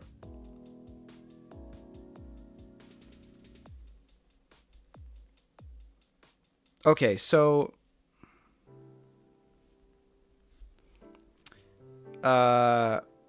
okay, rook e2 check, and you play king f2 again. So king e2, rook e3 check, king f2.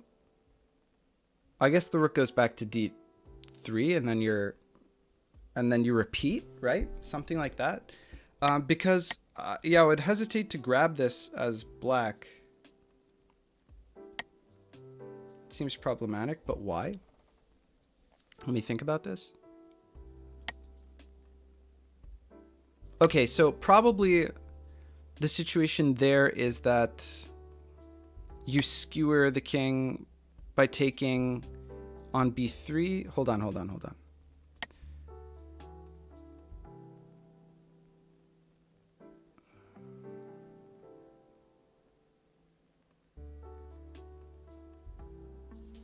Oh, wait, hold on.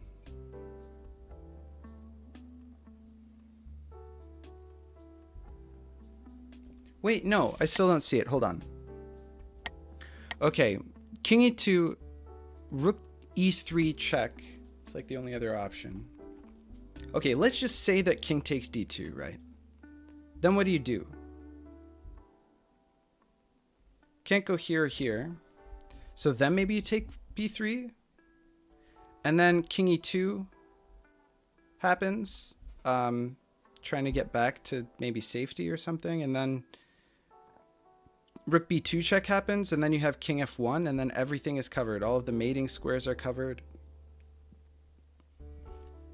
Doesn't seem like it works. I don't know.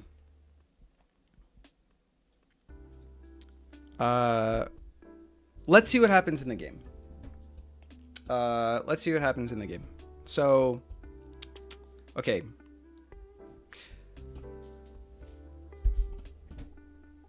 Rook d3 has happened. King d2 has happened. Only move. Makes sense. Rook e3 has happened because I didn't see anything with rook b3. King takes d2 does happen. And then rook takes b3. Yep. What's the follow-up? Oh, king c2 happens. That's dangerous, right?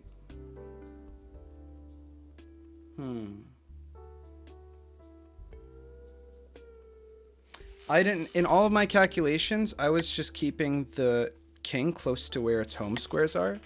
King c2 is what happens on board. And I think that that's quite a liability. Because now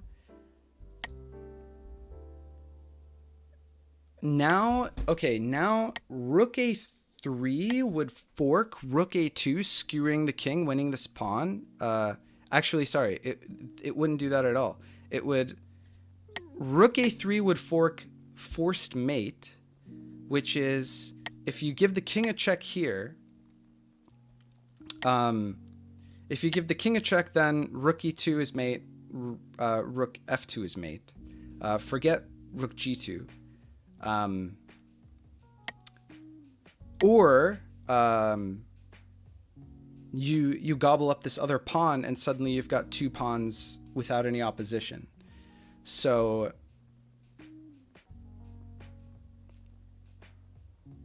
that's a problem. I think rook a3 probably happens here. Let's see what happens here. King c2 happens. I think that that's a huge liability. Rook a3 does happen. Rook a3 does happen.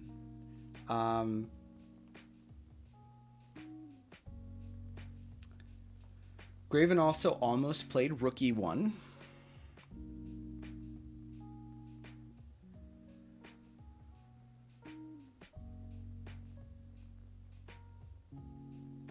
Okay, how do you defend against what black has done here is forked mate and the last pawn. So what do? Probably check the king, right? I don't know. I'd probably freak out and check the king. And then what? Freak out and check the king, and then come back to d2 maybe? Because that's the only way that you block against all of the mates. Oh, actually it doesn't work. Check here, king here, back here, and then king check here. King has to move, and then you skewer the king, and g1 is a mating square, so actually that doesn't work. I think black wins here. It wins, it works. Check in time travel. Doesn't Graven go to rook e8 and then time travel? That check using rook's white seems to be the best option. Or that white's rook, rather.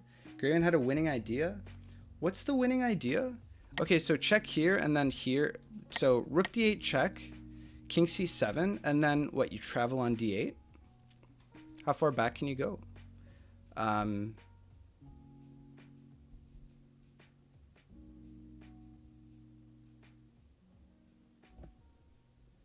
I mean, obviously not to where the other rook is covering, right? So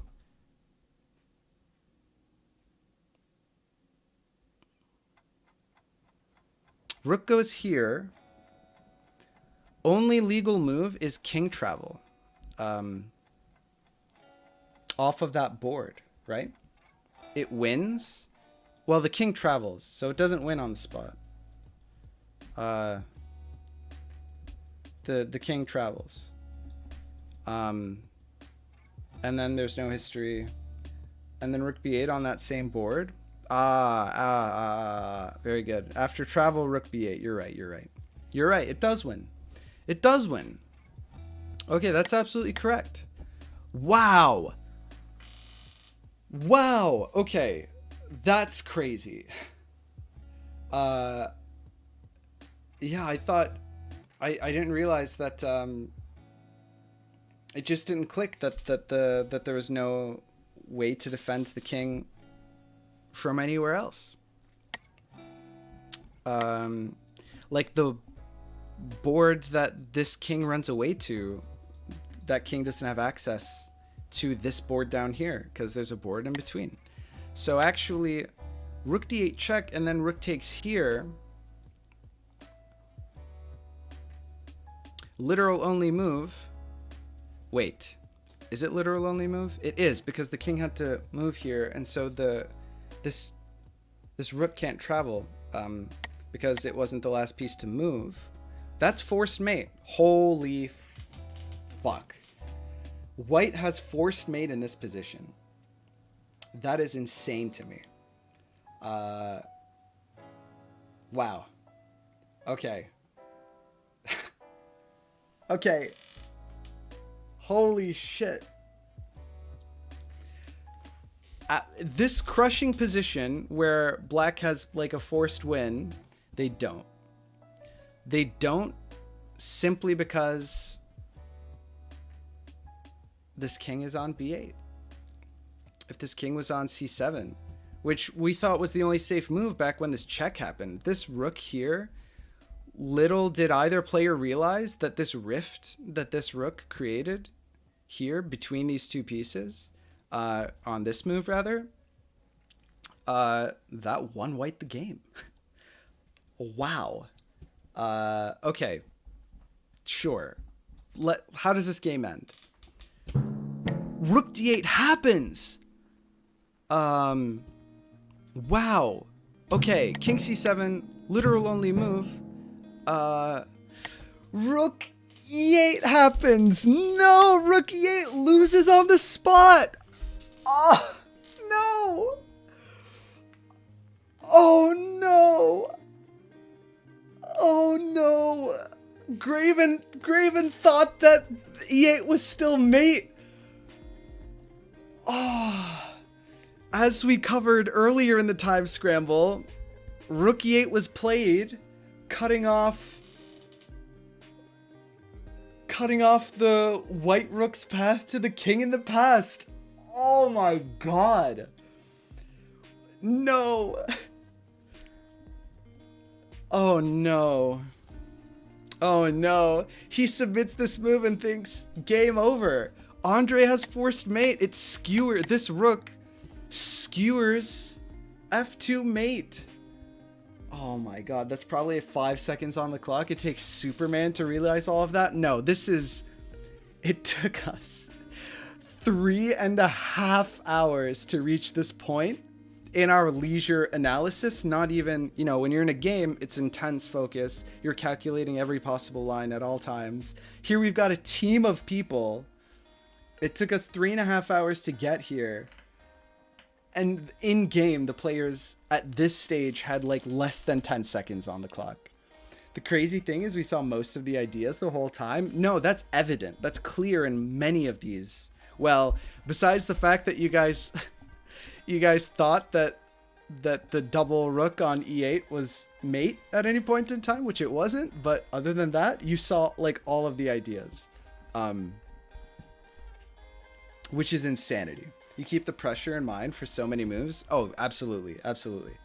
That's why the game is so cool. Yeah. Like work you do on earlier turns, it perpetuates, This, we saw most of the ideas that we saw now.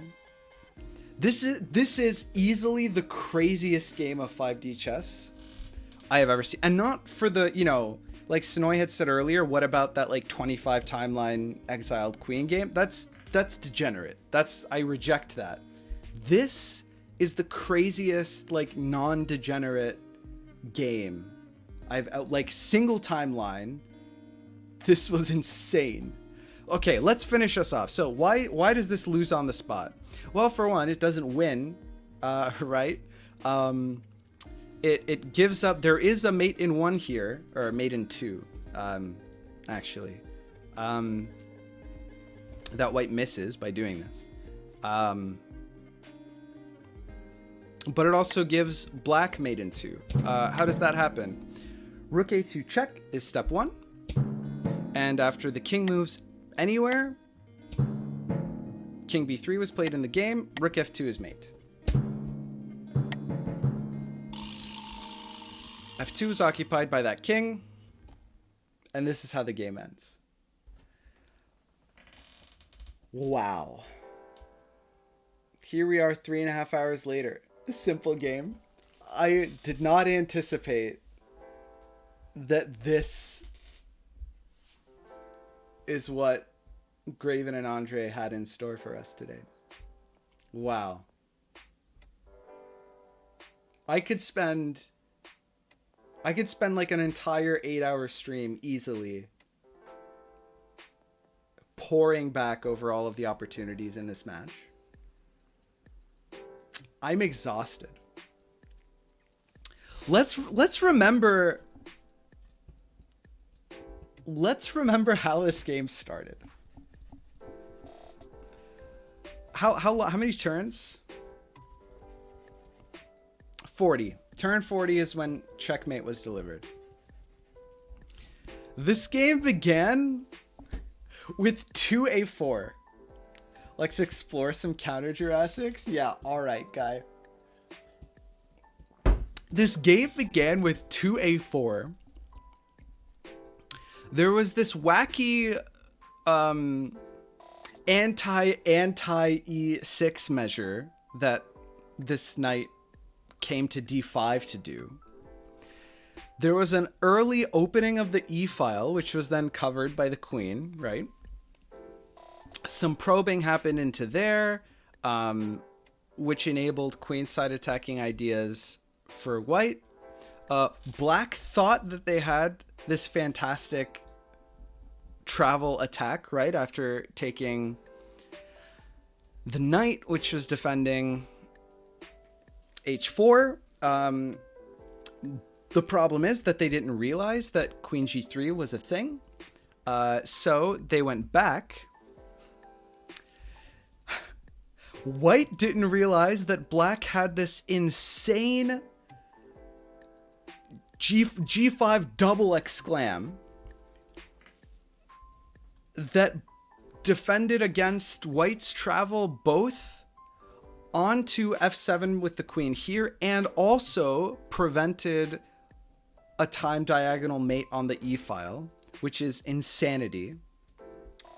The queens were traded off of the board into this situation where there was this ridiculous... I swapped back and forth on who was actually winning in this endgame from this position like 4 times. Tutor's out. All right. Good night, Tutor. Great game, people. Simple short analysis. I am... Okay, Crazy Penguin redeemed submitted game for review. We may have to take a rain check on that.